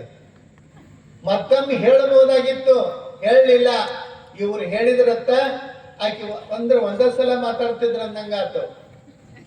ಆಕಾಶವಾಣಿ ಧಾರವಾಡ ಅಂದಂಗೆ ಹೊಳ್ಳಿ ಏನು ಮಾತಾಡುತ್ತಿರ್ಲಿಲ್ಲ. ನಿಮ್ಗೆ ಹೇಳ್ತೇನೆ, ಒಬ್ಬನ ಆ ಹುಡುಗನ ಹೆಸರು ಆಕಾಶ, ಹುಡುಗಿ ಹೆಸರು ವಾಣಿ. ಇಬ್ಬರದು ಮದುವೆ ಆಗ್ತತ್. ಆಕಾಶವಾಣಿ ಮದುವೆ ಆದ ಮೇಲೆ ಹೇಳಿದ್ರತ್ತ, ಇನ್ನು ಮುಂದೆ ನೀ ಖಾಯಂ ಕೇಳ್ಕೊಂತ ಇರಬೇಕು ಆಕಾಶವಾಣಿ ಮನ್ಯಾಗ. ಇನ್ನು ಖಾಯಂ ರೇಡಿಯೋ ಚಾಲು ಅಂದಂಗ. ಒಮ್ಮೆ ಹೇಳ್ಬಿಟ್ರೆ ಮುಗೀತು ಅನ್ನುವಂಥದ್ದು ಏನಿತ್ತು. ಮತ್ತೆ ಹೇಳ್ಬೋದಾಗಿತ್ತು, ನಾವು ಗೆದ್ದದ್ದು ಹಣ್ಣಲ್ಲ ಹೆಣ್ಣು ಅಂತ ಹೇಳಿ. ಆದರೆ ಹೇಳಲಿಲ್ಲ. 5 ಮದುವೆ ಆದರು. ಅಂದ್ರೆ ಹೆಣ್ಣಿನ ಮನಸ್ಥಿತಿ ಏನು, ಹೆಣ್ಣನ್ನ ಏನಂತ ತಿಳ್ಕೊಂಡಿದ್ರು. ದ್ರೌಪದಿಯನ್ನ ಪಗಡೆ ಆಟದೊಳಗ ಎಲ್ಲವನ್ನ ಸೋಲ್ತಾ ಹೊಂಟಾಗ ದ್ರೌಪದಿಯನ್ನು ಹಚ್ಚಿ ಪಗಡಿ ಆಡ್ತಾರೆ, ದ್ರೌಪದಿಯನ್ನು ಸೋಲ್ತಾರೆ. ಇಂಥ ಒಂದು ವ್ಯವಸ್ಥೆಯೊಳಗ ಹೆಣ್ಣು ಕೇವಲ ಭೋಗದ ವಸ್ತುವಾಗಿ, ಹೆಣ್ಣು ಕೇವಲ ಯಾವುದೇ ಒಂದು ಭಾವನೆಗಳು ನಿರ್ಜೀವ ಗೊಂಬೆಯಂತೆ ಹೆಣ್ಣನ್ನು ನೋಡ್ತಕ್ಕಂಥ ವ್ಯವಸ್ಥೆಯೊಳಗ ಬಹಳ ಕನಿಷ್ಠವಾಗಿ ನೋಡ್ಕೊಂಡು ಬಂದಿದ್ರು. ಆದ್ರೆ ಅರ್ಥ ಮಾಡ್ಕೊಳ್ಬೇಕು, ಹೆಣ್ಣು ಅಂತ ಕಂಡವರು ಹೆಣ್ಣನ್ನ ನೋಡ್ರಿ, ತಾ ಮಾಡಿದ ಹೆಣ್ಣು ಶಿವನ ತಲೆಯನ್ನೇರಿತ್ತು, ತಾ ಮಾಡಿದ ಹೆಣ್ಣು ವಿಷ್ಣುವಿನ ಎದೆಯನ್ನೇರಿತ್ತು, ತಾ ಮಾಡಿದ ಹೆಣ್ಣು ಬ್ರಹ್ಮನ ನಾಲಿಗೆಯನ್ನೇರಿತ್ತು. ಇದು ಕಾರಣ ಹೆಣ್ಣಲ್ಲ, ಹೆಣ್ಣು ರಕ್ಕಸಿಯಲ್ಲ, ಹೆಣ್ಣು ಸಾಕ್ಷಾತ್ ಕಪಿಲ ಸಿದ್ಧ ಮಲ್ಲಿಕಾರ್ಜುನ. ಹೆಣ್ಣನ್ನ ದೇವರು ಅಂತಂತಂದ್ರು, ಹೆಣ್ಣಿಗೆ ಸಮಾನ ಗೌರವವನ್ನು ಕೊಟ್ಟರು. 12ನೇ ಶತಮಾನದೊಳಗೆ ಈಶ್ವರಚಂದ್ರ ವಿದ್ಯಾಸಾಗರ್ ಅಂತವರು ಎಲ್ಲ ಒಬ್ಬೊಬ್ಬರು ಹೆಣ್ಮಕ್ಕಳ ಪ್ರಗತಿಗಾಗಿ ಕೆಲಸ ಮಾಡಿದ್ದಾರೆ. ಇಲ್ಲ ಅಂತ ಹೇಳಕ್ ಬರುವುದಿಲ್ಲ, ಮಾಡಿದ್ದನ್ನು ಮಾಡ್ಯಾರ ಅಂತ ಹೇಳಬೇಕು. ಆದ್ರೆ ಒಂದು ಸಾಮೂಹಿಕ ಆಂದೋಲನ ರೀತಿಯೊಳಗ ಹೆಣ್ಣನ್ನ ಸಮಾನ ಭಾವನೆಯಿಂದ ಸಮಾನ ಸ್ಥಾನಮಾನವನ್ನು ಕೊಟ್ಟು ಗೌರವಿಸಿ ನೋಡಿರ್ತಕ್ಕಂಥ ಯಾವುದಾದರೂ ಧರ್ಮ ಇದ್ರೆ ಅದು ಬಸವಣ್ಣನವರು ಸ್ಥಾಪಿಸಿದ ಲಿಂಗಾಯತ ಧರ್ಮ ಅನ್ನೋದು ಬಹಳ ಹೆಮ್ಮೆ, ಅಭಿಮಾನದ ಸಂಗತಿ. ಸುಮ್ಮನೆ ಅಲ್ಲ, ಬರೀ ದೊಡ್ಡ ಸ್ಥಿತಿಗೆ ಕಥೆ ಹೇಳ್ಕೊಂತ ಹೋಗುವುದಲ್ಲ. ಅಲ್ಲಿ ಸಾಧನೆಗಳ ಬೇಕು, ಇತಿಹಾಸ ಬೇಕು, ಸತ್ಯ ಬೇಕು. ಅಂತ ಸತ್ಯವನ್ನ ನಾವು ಎಲ್ಲಿ ಕಾಣ್ತೀವಿ ಅಂತಂದ್ರೆ ಶರಣರ ವಚನದೊಳಗೆ ಕಾಣ್ತೀವಿ. ಹೆಣ್ಣು ಕೇವಲ ಭೋಗದ ವಸ್ತು ಅಂತ ತಿಳ್ಕೊಂಡು, ಹೆಣ್ಣು ಕೇವಲ ಅದೊಂದು ಯಂತ್ರದಂತೆ ಹೆಣ್ಣನ್ನು ನಾವು ಕಾಣ್ತಕ್ಕಂಥದ್ದಲ್ಲ. ಎಷ್ಟು ಪೂಜ್ಯ ಭಾವನೆಯಿಂದ, ಗೌರವ ಭಾವನೆಯಿಂದ ಕಾಣುವಂಥದ್ದು. ಇವತ್ತ ಹೆಣ್ಣು ಹುಟ್ಟಿದರೆ ಒಂದು ಹುಣ್ಣು ಹುಟ್ಟಿದಂಗೆ ಅನ್ನುವಂಥ ಭಾವ ಇವತ್ತಿಗೂ ಕೆಲವೊಂದು ಕಡೆ ಕಾಣ್ತೀವಿ. ನಾವು ನೋಡ್ತಿರಿಲ್ಲ, ಅಲ್ಲಲ್ಲೇ ಘಟನೆಗಳು ನಡೀತಾವ. ಬರೀ ಹೆಣ್ಮಗಳು ಹೆಣ್ಣು ಹಡದಳು ಅಂತ ಹೇಳಿ ಆಕಿನ ಕುತ್ತಿಗೆ ಚಿಕ್ಕ ಅಂದ್ಬಿಡೋದು. ಏನದು? ಇಂಥದ್ದ ಬೇಕು ಇಂಥದ್ದ ಹಡಿಬೇಕು ಅನ್ನುವಂಥದ್ದು ಏನಿದೆ ಅದು ಫಲ. ಅದು ಮಕ್ಕಳು ಅಂತಂದ್ರೆ ಅದನ್ನ ಫಲ ಅಂತ ತಿಳ್ಕೋಬೇಕು. ಆ ಭಾವನೆಯಿಂದ ಸದ್ಭಾವನೆಯಿಂದ ನೋಡುವಂಥ ಮನಸ್ಥಿತಿ ನಮ್ಮದು ಬೇಕೇ ಹೊರತು ಈ ರೀತಿ ಒಳಗ ಅದನ್ನ ಕಾಣುವಂಥದ್ದಾಗಬಾರ್ದು. ಆ ಕಾರಣಕ್ಕೆ ಹೆಣ್ಣನ್ನ ಹೆಂಗೆ ಕಾಣಬೇಕು, ಹೆಂಗೆ ನೋಡ್ತಾರೆ, ಹೆಣ್ಣು ಅಂದ್ರೆ ಏನು?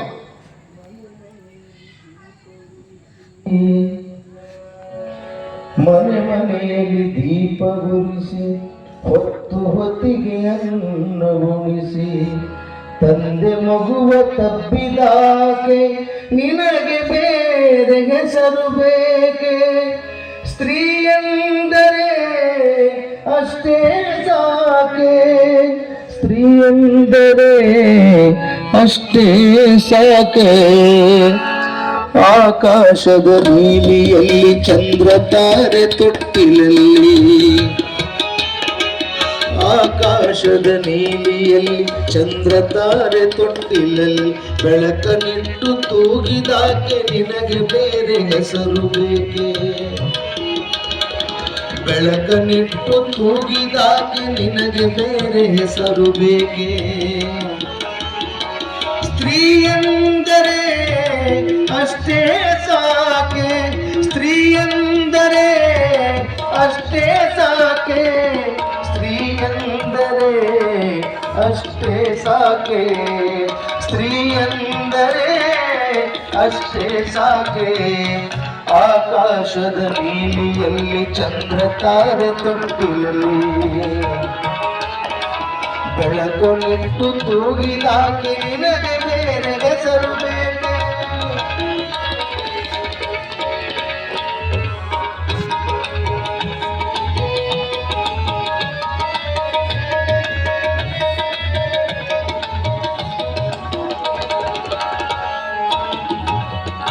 ಹಸಿರು ನುಟ್ಟ ಬೆಟ್ಟಗಳಲ್ಲಿ ಮೊಲೆ ಹಾಲಿನ ಹೊಳೆಯ ನಿಲ್ಲಿಸಿ, ಹಸಿರು ನುಟ್ಟ ಬೆಟ್ಟಗಳಲ್ಲಿ ಮೊಲೆ ಹಾಲಿನ ಹೊಳೆಯ ನಿಲ್ಲಿಸಿ ಬಯಲ ಹಸಿರ ನಗಿಸಿದಾಕೆ ನಿನಗೆ ಬೇರೆ ಹೆಸರು ಬೇಕೆ? ಬಯಲ ಹಸಿರ ನಗಿಸಿದಾಕೆ ನಿನಗೆ ಬೇರೆ ಹೆಸರು ಬೇಕೆ? ಸ್ತ್ರೀ ಎಂದರೆ ಅಷ್ಟೇ ಸಾಕೆ, ಸ್ತ್ರೀ ಎಂದರೆ ಅಷ್ಟೇ ಸಾಕೆ, ಸ್ತ್ರೀ ಎಂದರೆ ಅಷ್ಟೇ ಸಾಕೆ, ಸ್ತ್ರೀ ಎಂದರೆ ಅಷ್ಟೇ ಸಾಕೆ. ಆಕಾಶದ ನೀಲಿಯಲ್ಲಿ ಚಂದ್ರ ತಾರೆ ತೊಟ್ಟಿಲಲ್ಲಿ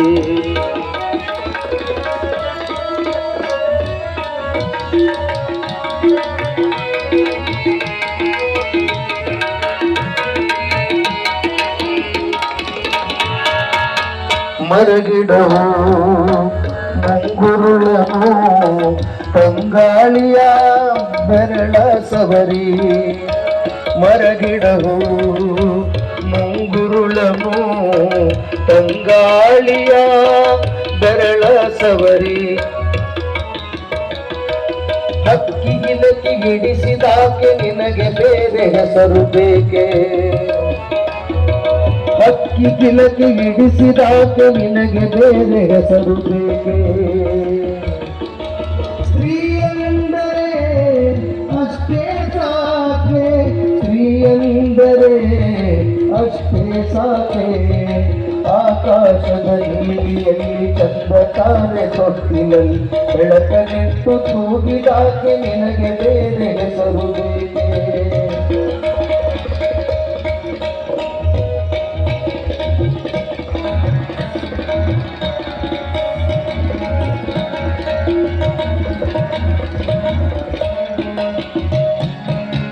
ಮನೆ ಮನೆಯಲ್ಲಿ ದೀಪ ಉರಿಸಿ ಹೊತ್ತು ಹೊತ್ತಿಗೆ ಅನ್ನವಾಡಿಸಿ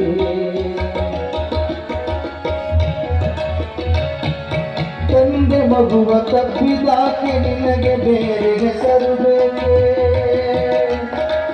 ತಂದೆ ಮಗುವ ತಪ್ಪಿದಾಕೆ ನಿನಗೆ ಬೇರೆ ಹೆಸರು ಬೇಕೆ? ನಿನಗೆ ಬೇರೆ ಹೆಸರು ಬೇಕೆ? ಸ್ತ್ರೀ ಎಂದರೆ ಅಷ್ಟೇ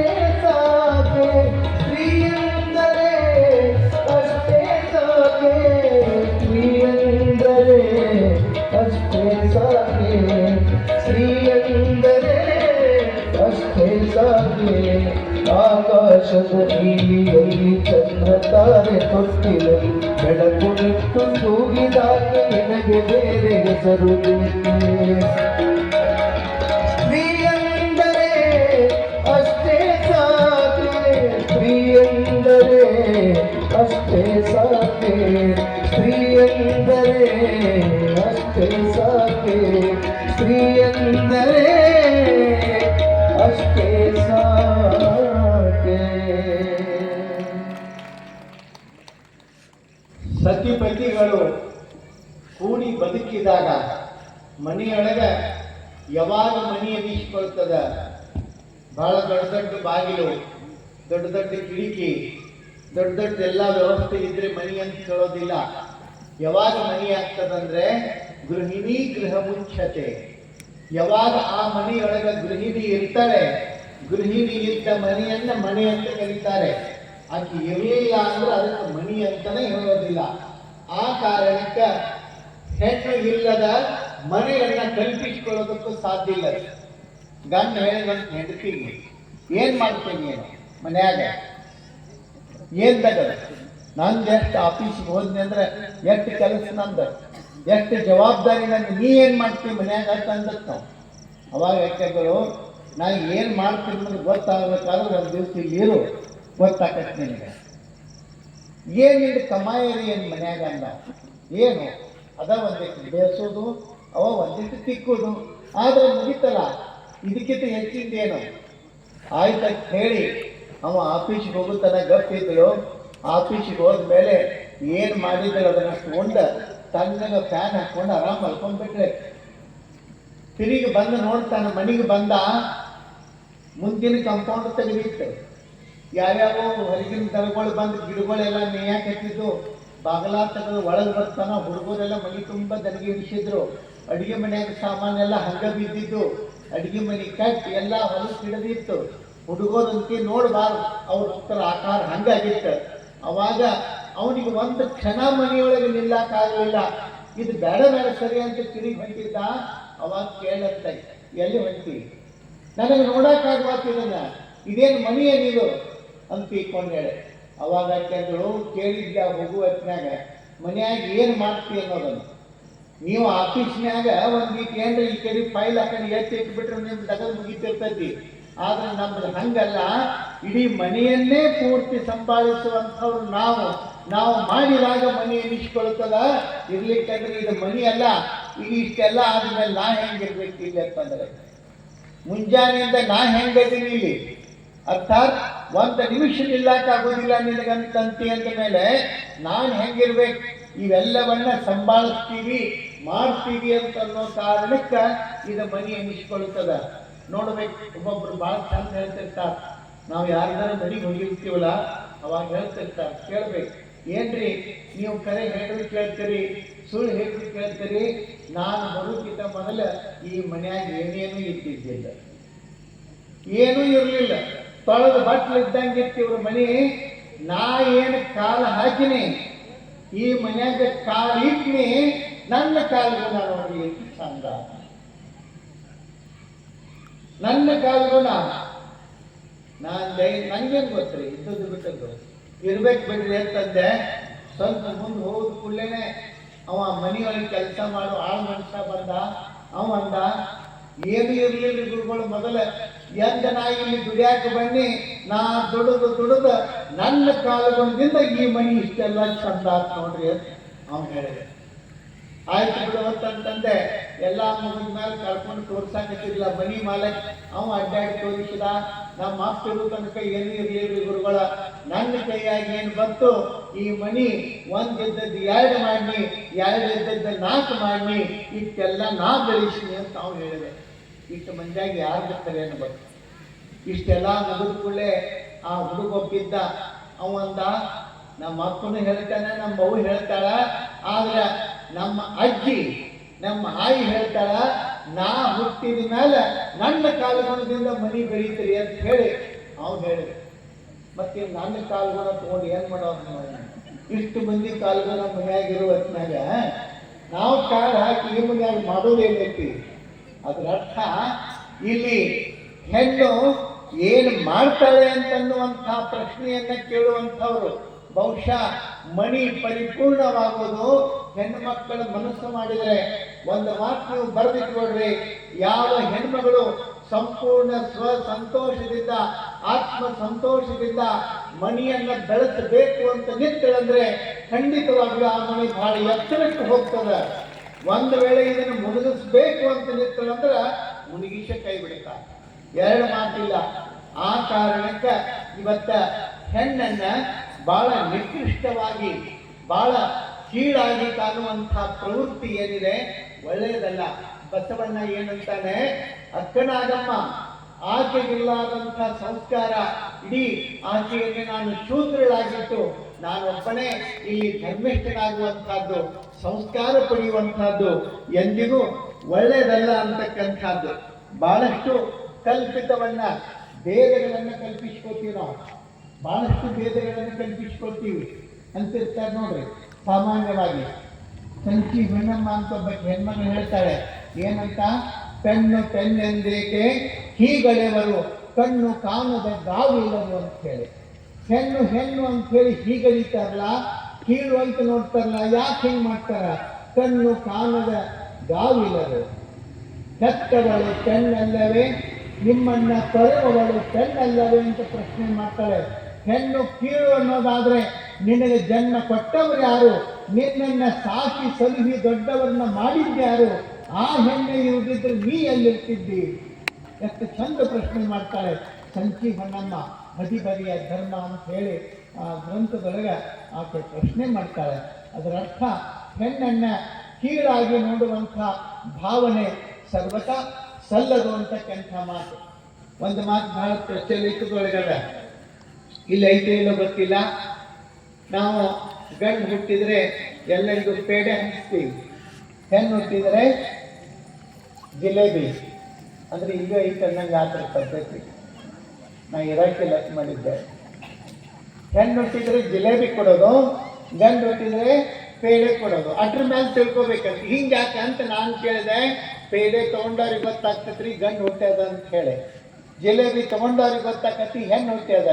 ಹಿಂಗ್ಯಾಕೆ ಭೇದ ಭಾವ? ನಾ ಏನಂದಿ ಅಂತಂದ್ರೆ, ನೀವು ಗಂಡು ಹುಟ್ಟಿದ್ರೆ ನೀವು ಜಿಲೇಬಿ ಕೊಡ್ರಿ, ಹೆಣ್ಣು ಹುಟ್ಟಿದ್ರೆ ಪೇಡೆ ಕೊಡ್ರಿ, ಯಾವ ತಗೊಳ್ಳೋದಿಲ್ಲ ಅಂತ ನನ್ನ ಕಡೆ ಕರ್ಕೊಂಬರ್ರಿ ನಾನು. ಏನು ಮಾಡೋದ? ಅದರ ಅರ್ಥ ಇಲ್ಲಿ ಒಂದು ತಾರತಮ್ಯ. ಒಂದು ಕಡೆಗೆ ಜಾನಪದದೊಳಗೆ ಹೇಳ್ತಾಳೆ, ಗಂಡ ಗಜಭೀಮ ಹುಟ್ಟಿದರ ಮನೆಯೊಳಗ ಚಿಲಕ ಚಿತ್ತಾರ ನಗುತ್ತಾವ. ಕೇಳಿದ್ರೆ ಮಂದಿ ನಗುದು ಮನೆಯೊಳಗೆ ಖುಷಿಯಾಗಿ ನಗುದು ಬೇರೆ ಅಲ್ಲ. ಆಕೆ ಯಾಕೆ ಮಧ್ಯೆ ಹೇಳ್ತಾಳೆ, ಗಂಡ ಗಜಭೀಮ ಹುಟ್ಟಿದರ ಮನೆಯ ಚಿಲಕ ಚಿತ್ತಾರ. ಚಿಲಕ ಅಂದ್ರೆ ಬಾಗಿಲಿಗೆ ಹಾಕಿರ್ತಿರ್ಲ, ಆ ಚಿಲಕ ನಗುತ್ತಿರ್ತಾರೆ. ಗಂಡು ಹುಟ್ಟಿದ್ರೆ ಚಿತ್ತಾರ ಅಂದ್ರೆ ನೀವು ಗೋಡೆಗೆ ಹಾಕಿರ್ತಿರ್ಲಿಲ್ಲ ಫೋಟೋಗಳು, ಚಿತ್ರಗಳು, ಖುಷಿಯಾಗಿ ಅವು ನಗುತ್ತಾವಂತ. ಇನ್ನು ಮಂದಿ ನಗುದಿ ಅಂತ ನೋಡೋದು ಅಷ್ಟು ಖುಷಿಯಾಗಿ. ಗಂಡ ಗಜಭೀಮ ಹುಟ್ಟಿದರ ಚಿಲಕ ಚಿತ್ತಾರ ನಗುತ್ತಾವ. ಅವ ಗಜಭೀಮ ಆದ್ರ ಪಾಡ ಏನಾಗ್ತಾನೆ ಯಾರಿಗೆ ಗೊತ್ತು ಏನ್ರಿ? ಈ ರೀತಿಯೊಳಗ ಒಂದು ಭಾವನೆಗಳನ್ನ ನಮ್ಮವರು ಬೆಳೆಸ್ಕೊಂಡ ಬರ್ತಾರೆ. ಇವತ್ತ ಹೆಣ್ಣು ಕೀಳು, ಹೆಣ್ಣು ಶೂದ್ರಳು ಅಂತಂದಿದ್ರೆ ನೆನಪಿಟ್ಕೋಬೇಕು. ಅಕಸ್ಮಾತ್ ಒಂದ್ ವೇಳೆ ಹೆಣ್ಣನ್ನ ಶೂದ್ರ ಅಂತ ಹೇಳಿ, ಕೀಳು ಅಂತೇಳಿ ಸಂಸ್ಕಾರ ಕೊಡದೆ ಹೋಗಿದ್ರೆ ಅಕ್ಕ ಮಹಾದೇವಿ ಅನ್ನಂಥವಳು ಇತಿಹಾಸದೊಳಗೆ ಇರ್ತಿರ್ಲಿಲ್ಲ ಅನ್ನೋದನ್ನ ನಾವು ಮರಿಬಾರದು. ನೋಡಿ ಎಷ್ಟು ದೊಡ್ಡ ಕೆಲಸ ಆಗ್ತದ.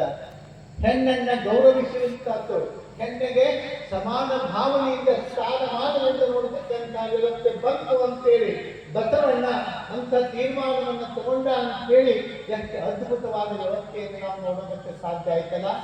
ಆ ಕಾರಣಕ್ಕೆ ಅಕ್ಕ ಮಹಾದೇವಿಯಂತಹ ಪುಣ್ಯಾತ್ಮಗಳು ನಮಗೆ ಇಡೀ ಪ್ರಪಂಚಕ್ಕೆ ಒಂದು ಅನರ್ಘ್ಯ ರಕ್ತ ಸಿಕ್ತು. ಮುಕ್ತಾಯಕ್ಕ ಅಕ್ಕ ಮಹಾದೇವಿ, ನೀಲಾಂಬಿಕೆ, ನಾಗಲಾಂಬಿಕೆ, ಗಂಗಾಂಬಿಕೆ, ಸೂಳೆ ಸಂಕವ್ವೆ, ಸತ್ಯಕ್ಕ, ಎಷ್ಟು ಜನ ಬೇಕು ನಿಮಗೆ? ಎಷ್ಟು ಜನ ಬೇಕು? ಇಷ್ಟೆಲ್ಲ ಪುಣ್ಯಾತ್ಮರು ಹೆಣ್ಣನ್ನ ಕೀಳು, ಹೆಣ್ಣು ಮನಿ ಬಿಟ್ಟು ಹೊರಗೆ ಬರಬಾರದು. ಅವತ್ತೊಂದು ದಿವಸ ಇತ್ತದು. ಏನು? ವಧು ಮಾಡಿ ಮನೆ ತುಂಬಿಕೊಂಡವರೇ ಹೆಣ ಮಾಡಿ ಆಚೆ ಸಾಗಿಸುವರಯ್ಯ. ಅದು ನಾನೇ ಕ್ಯೂನಲ್ಲಿ ನಿಂತು ತಂದ ಸೀಮೆ ಎಣ್ಣೆಯನ್ನು ನನ್ನ ಮೇಲೆ ಸುರಿದು ಸುಟ್ಟು ಹೆಣ ಮಾಡಿ ಆಚೆ ಸಾಗಿಸುವರಯ್ಯ. ಅನುಪಮ ನಿರಂಜನ್ ಅವರ ವಚನಗಳು ಬರೀತಾರೆ. ಅವರ ವಚನಗಳು ಏನು? ವಧು ಮಾಡಿ ಮನೆ ತುಂಬಿಸಿಕೊಂಡವರೇ ಹೆಣ ಮಾಡಿ ಆಚೆ ಸಾಗಿಸುವರಯ್ಯ. ಹೆಂಗ್ ನೋಡ್ರಿ, ಮದುವೆ ಆದ ಮೇಲೆ ವಧು ಮಾಡಿ ಮನೆ ತುಂಬಿಕೊಳ್ಳೋದು, ವಧು ಅಂತ ಹೇಳಿ ಕರ್ಕೊಳ್ಳೋದ್ನ ಎಷ್ಟು ಗೌರವ. ಆರತಿ ಮಾಡಿ ಅದೇನೇನೋ ಇಟ್ಟು ಹಸ್ತದ ಮೇಲೆ ಏನೋ ಇಡ್ತಾರಲ್ಲ, ಧಾನ್ಯಗಳನ್ನು ತುಂಬಿ ಇಟ್ಟು ಅದನ್ನ ಹಿಂಗ ಒದ್ದು ಬರಬೇಕು. ಯಾವುದೋ ಒಂದು ಮನೆಯೊಳಗೆ ಹಂಗಿಟ್ಟು ಹಿಂಗ ಒದ್ದ ಬಾ ಅಂತಂದ ಕೂಡಲೇ ಆಕೆ ಚಲೋ ಫುಟ್ಬಾಲ್ ಒದ್ದಂಗೆ ಒದ್ದು ಬಿಟ್ಟಳಂತೆ. ಅದನ್ನು ಸುಮ್ಮನೆ ಹಿಂಗೆ ಮುಟ್ಟು ಬರುದಿರ್ತೈತಿ. ಚಲೋ ಫುಟ್ಬಾಲ್ ಒದ್ದಂಗೆ ಒದ್ದಳತ್ತ ಸೀದಾ ಹೋಗಿ ಅವ್ರ ಅಕ್ಕಿ ತೆಲಿಗೆ ಬಿಡಿತಂತ. ಶುರುವಾತ್ ನೋಡಿ ಇಲ್ಲಿಗಿನಿಂದ ಅಂತಂದ್ರ ಹೆಂಗಿರ್ತದೆ ವ್ಯವಸ್ಥೆ ಅಲ್ಲ. ಇವತ್ತ ಹೆಣ್ಣನ್ನ ಅಂತ ಸದ್ಭಾವನೆಯಿಂದ ಮನೆ ತುಂಬಿಕೊಂಡು ಮೊದಲಿನ ಕಾಲದ ವ್ಯವಸ್ಥೆ ಹೇಳ್ತೀನಿ ನಿಮಗೆ. ಮದುವೆಯಾಗಿ ಒಳಗೆ ಬಂದ್ರು ಅಂತಂದ್ರೆ ಸತ್ತ ಮೇಲೆ ಅದು ಹೆಣ ಹೊರಗೆ ಹೋಗೋದು. ಅಲ್ಲಿವರೆಗೆ ಹೆಣ್ಣು ಹೊರಗೆ ಕಾಲಿಡುವಂತಿರಲಿಲ್ಲ. ಇಂಥ ಒಂದು ನಿರ್ಬಂಧನೆಗಳು, ಇಲ್ಲದ ಕಟ್ಟಳೆಗಳೆಲ್ಲ ಅಲ್ಲಿ ತುಂಬಿಕೊಂಡಿದ್ದು ಅನ್ನುವಂಥ ಮಾತನ್ನ ಇಲ್ಲಿ ನಾವು ಗಮನಿಸಬೇಕು. ಅಂಥ ಒಂದು ವ್ಯವಸ್ಥೆಯೊಳಗೆ ಹೇಳ್ತಾರೆ ಹೆಣ್ಣನ್ನ ಎಷ್ಟು ಪೂಜ್ಯ ಸ್ಥಾನ. ಒಂದು ಕಡೆಗೆ ಮನುಸ್ಮೃತಿಯೊಳಗೆ ಹೇಳ್ತಾನೆ, ಯತ್ರ ನಾರ್ಯಾಸ್ತು ಪೂಜ್ಯಂತೆ ರಮಂತೆ ತತ್ರ ದೇವತಾ. ಎಲ್ಲಿ ಹೆಣ್ಣು ಪೂಜೆಗೊಳ್ತಾಳೋ, ಎಲ್ಲಿ ಹೆಣ್ಣಿಗೆ ಗೌರವ ಅದ, ಎಲ್ಲಿ ಹೆಣ್ಣನ್ನು ಸದ್ಭಾವನೆಯಿಂದ ಕಾಣ್ತಾರೋ ಅಲ್ಲಿ ದೇವತೆಗಳೇ ಅಡ್ಡಾಡ್ತಾರಂತ, ದೇವತೆಗಳೇ ವಾಸವಾಗಿರ್ತಾರೆ. ಮನುಸ್ಮೃತಿಯೊಳಗೆ ಹೇಳ್ತಾರೆ. ಅದೇ ಮನುಸ್ಮೃತಿಯೊಳಗೆ ಮುಂದುವರೆಗೆ ಹೇಳ್ತಾನೆ ಏನು? ಪಿತಾ ರಕ್ಷತಿ ಕೌಮಾರೆ ಭಕ್ತ ರಕ್ಷತಿ ಯೌವನೆ ವೃದ್ಧಾಪ್ಯ ರಕ್ಷಂತಿ ಪುತ್ರಾಹ ನ ಸ್ತ್ರೀ ಸ್ವಾತಂತ್ರ್ಯ ಮರತಿ. ಹೆಣ್ಣಿಗೆ ಸ್ವಾತಂತ್ರ್ಯ ಇರಬಾರದು. ಅಲ್ಲಿ ಮನುಸ್ಮೃತಿಯೊಳಗೆ ಇನ್ನೊಂದು ಕಡೆಗೆ ಹೇಳ್ತಾರೆ. ಅದರ ಅರ್ಥ ಎಷ್ಟು ದ್ವಂದ್ವ ನೋಡಿ. ಯಾವ ಹೆಣ್ಣನ್ನ ದೇವರು ಕೇಳುವಂತಹದ್ದು, ಇನ್ನೊಂದು ಅರ್ಥದೊಳಗ ಹೆಣ್ಣನ್ನ ಕೀಳು ಭಾವನೆಯಿಂದ ಕಾಣುವಂತ, ನಿಕೃಷ್ಟತೆಯಿಂದ ಕಾಣುವಂತ ವ್ಯವಸ್ಥೆಯನ್ನ ನಾವು ಚರಿತ್ರೆಯುದ್ದಕ್ಕೂ ಕಾಣ್ತೀವಿ.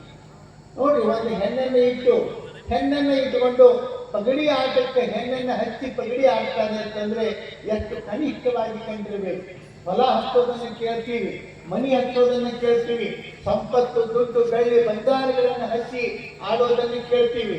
ಆದ್ರೆ ತನ್ನ ಜೊತೆಯಾಗಿ ಬಾಳ್ತಕ್ಕಂಥ ಹೆಣ್ಣನ್ನ ಅಲ್ಲಿ ಆಟಕ್ಕೆ ಹಚ್ಚಿ ಆಡಿದ್ರು ಅಂತ ಅನ್ನೋದನ್ನ ಕಾಣ್ತೀವಲ್ಲ. ಎಷ್ಟು ಕೀಳಾದ ಭಾವನೆ, ಎಷ್ಟು ನಿಕೃಷ್ಟವಾದ ಭಾವನೆ. ಬಸವಣ್ಣನ ಆಕ್ರೋಶ ಕೇವಲ ಧಾರ್ಮಿಕ ವ್ಯವಸ್ಥೆಗಾಗಿ ಅಲ್ಲ, ಯಾವ ರೀತಿಯೊಳಗ ಹೆಣ್ಣನ್ನ ಶೋಷಣೆ ಮಾಡಿಕೊಂಡು ಬಂದಾರೆ ಅನ್ನೋದನ್ನ ಬಸವಣ್ಣ ಕಂಡಿದ್ದಲ್ಲ. ಅಲ್ಲಿಗೆ ಹೆಣ್ಣಿಗೆ ಗೌರವ ತರೋವರೆಗೂ ನಾನು ಇದರಿಂದ ಹಿಂದೆ ಸರಿಬಾರದು ಅನ್ನುವಂತ ಒಂದು ಬದ್ಧತೆಗೆ ಬಸವಣ್ಣ ನಿಂತಿದ್ದ. ಯಾವುದೋ ಒಂದು ದೊಡ್ಡಸ್ತಿಕೆಗಾಗಿ ಅಲ್ಲ, ಹೆಣ್ಣಿಗೆ ಗೌರವವನ್ನು ತರುವ ಸಲುವಾಗಿ.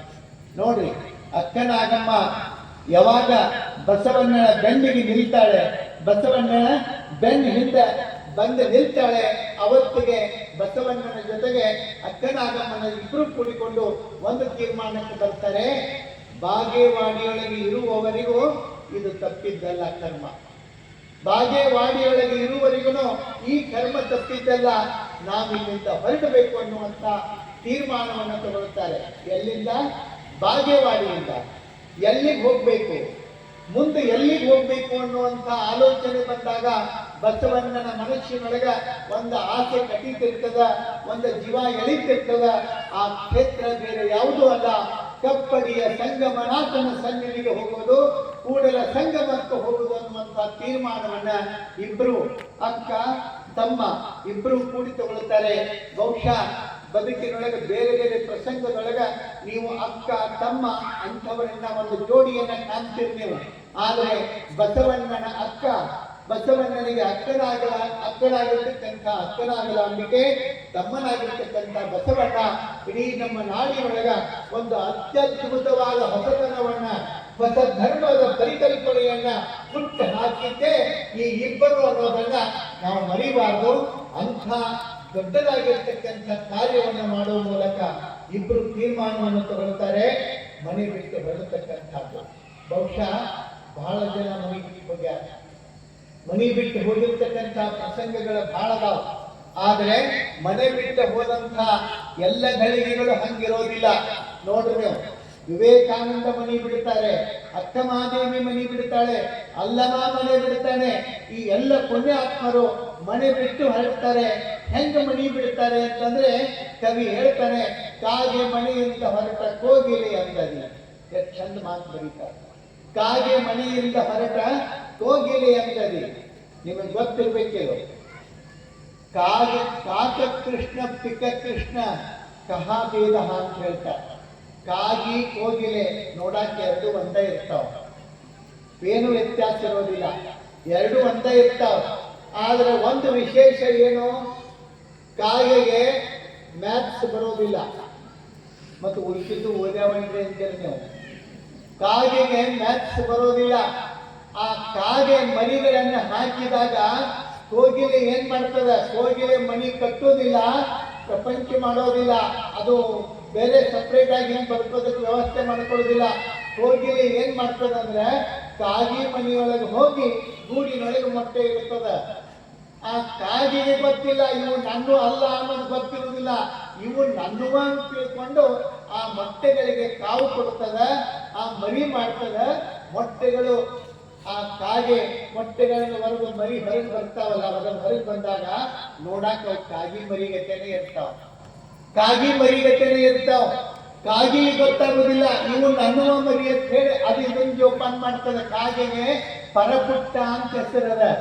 ಪರಪುಟ್ಟ ಅಂದ್ರೆ ಬೇರೆಯವರ ಮನೆಯೊಳಗೆ ಹುಟ್ಟಿ ಬೇರೆಯೊಳಗೆ ಆಶ್ರಯದೊಳಗೆ ಬೆಳೆದಂತಹದ್ದು ಕೋಗಿಲೆ. ಅಂಥದಕ್ಕ ಅದಕ್ಕೆ ಏನು ಗೊತ್ತಿರುವುದಿಲ್ಲ.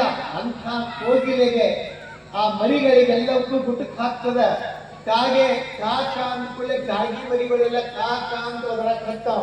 ಆದ್ರೆ ಕೋಗಿಲೆ ಮರಿ ಕುಹು ಕುಹು ಅನ್ನ ಕಟ್ಟತಿ. ಅವಾಗ ಕಾಗಿ ಕಟ್ಟದ, ನೀ ಕುಹು ಕುಹು ಅಂತಿಲ್ಲ, ಕಾಕ ಅನ್ನು ಅಂತ ಹೇಳ್ತದ. ಆದ್ರೆ ಕೋಗಿಲೆ ಮರಿ ಜನ್ಮತಃ ಕೋಗಿಲೆ ಆಗಿರೋದ್ರಿಂದ ಕುಹು ಕುಹು ಅನ್ನ ಕಟ್ಟದ. ನೀ ನನ್ನ ಮರಿ ಅಲ್ಲ ಅಂತ ಹೇಳಿ ಕಚ್ಚಾಕ್ ಹತ್ತತಿ. ಅದು ಕುಕ್ಕಿದ ಕೂಡಲೇ ನನಗೆ ರೆಕ್ಕೆ ಬಲ್ತಾವ, ನಿನ್ನ ಮನಿನ ಬ್ಯಾಡ್ ನಡಿ ಅಂತ ಹೇಳಿ ಆ ಕೋಗಿಲೆ ಮರಿ ಹಾರಿ ಹೋಗ್ಬಿಡ್ತದ, ಬಿಟ್ಟು ಹೋಗ್ಬಿಡ್ತದ. ಕಾಗೆ ಮನೆಯಿಂದ ಹೊರಟ ಕೋಗಿಲೆ ಎಂದರಿ. ಅರ್ಥಾತ್ ಮನೆಯೊಳಗಿದ್ರು ಕಾರಣ ನಿಮಿತ್ತ ಮಾತ್ರವಾಗಿ ಯಾವಾಗ ತನ್ನ ವಿಚಾರಗಳು ಇಲ್ಲಿ ಸರಿದೂಗೋದಿಲ್ಲ, ಸರಿ ಹೋಗುವುದಿಲ್ಲ ಅನ್ನುವಂಥದ್ದು ನಿಶ್ಚಿತ ಆಯ್ತು, ಅವಾಗ ಆ ಕೋಗಿಲೆ ಮರಿಗಳೆಲ್ಲ ಕಾಗೆಯ ಮನೆಯಿಂದ ಹೊರಟು ಹೋಗ್ತಾವಂತ.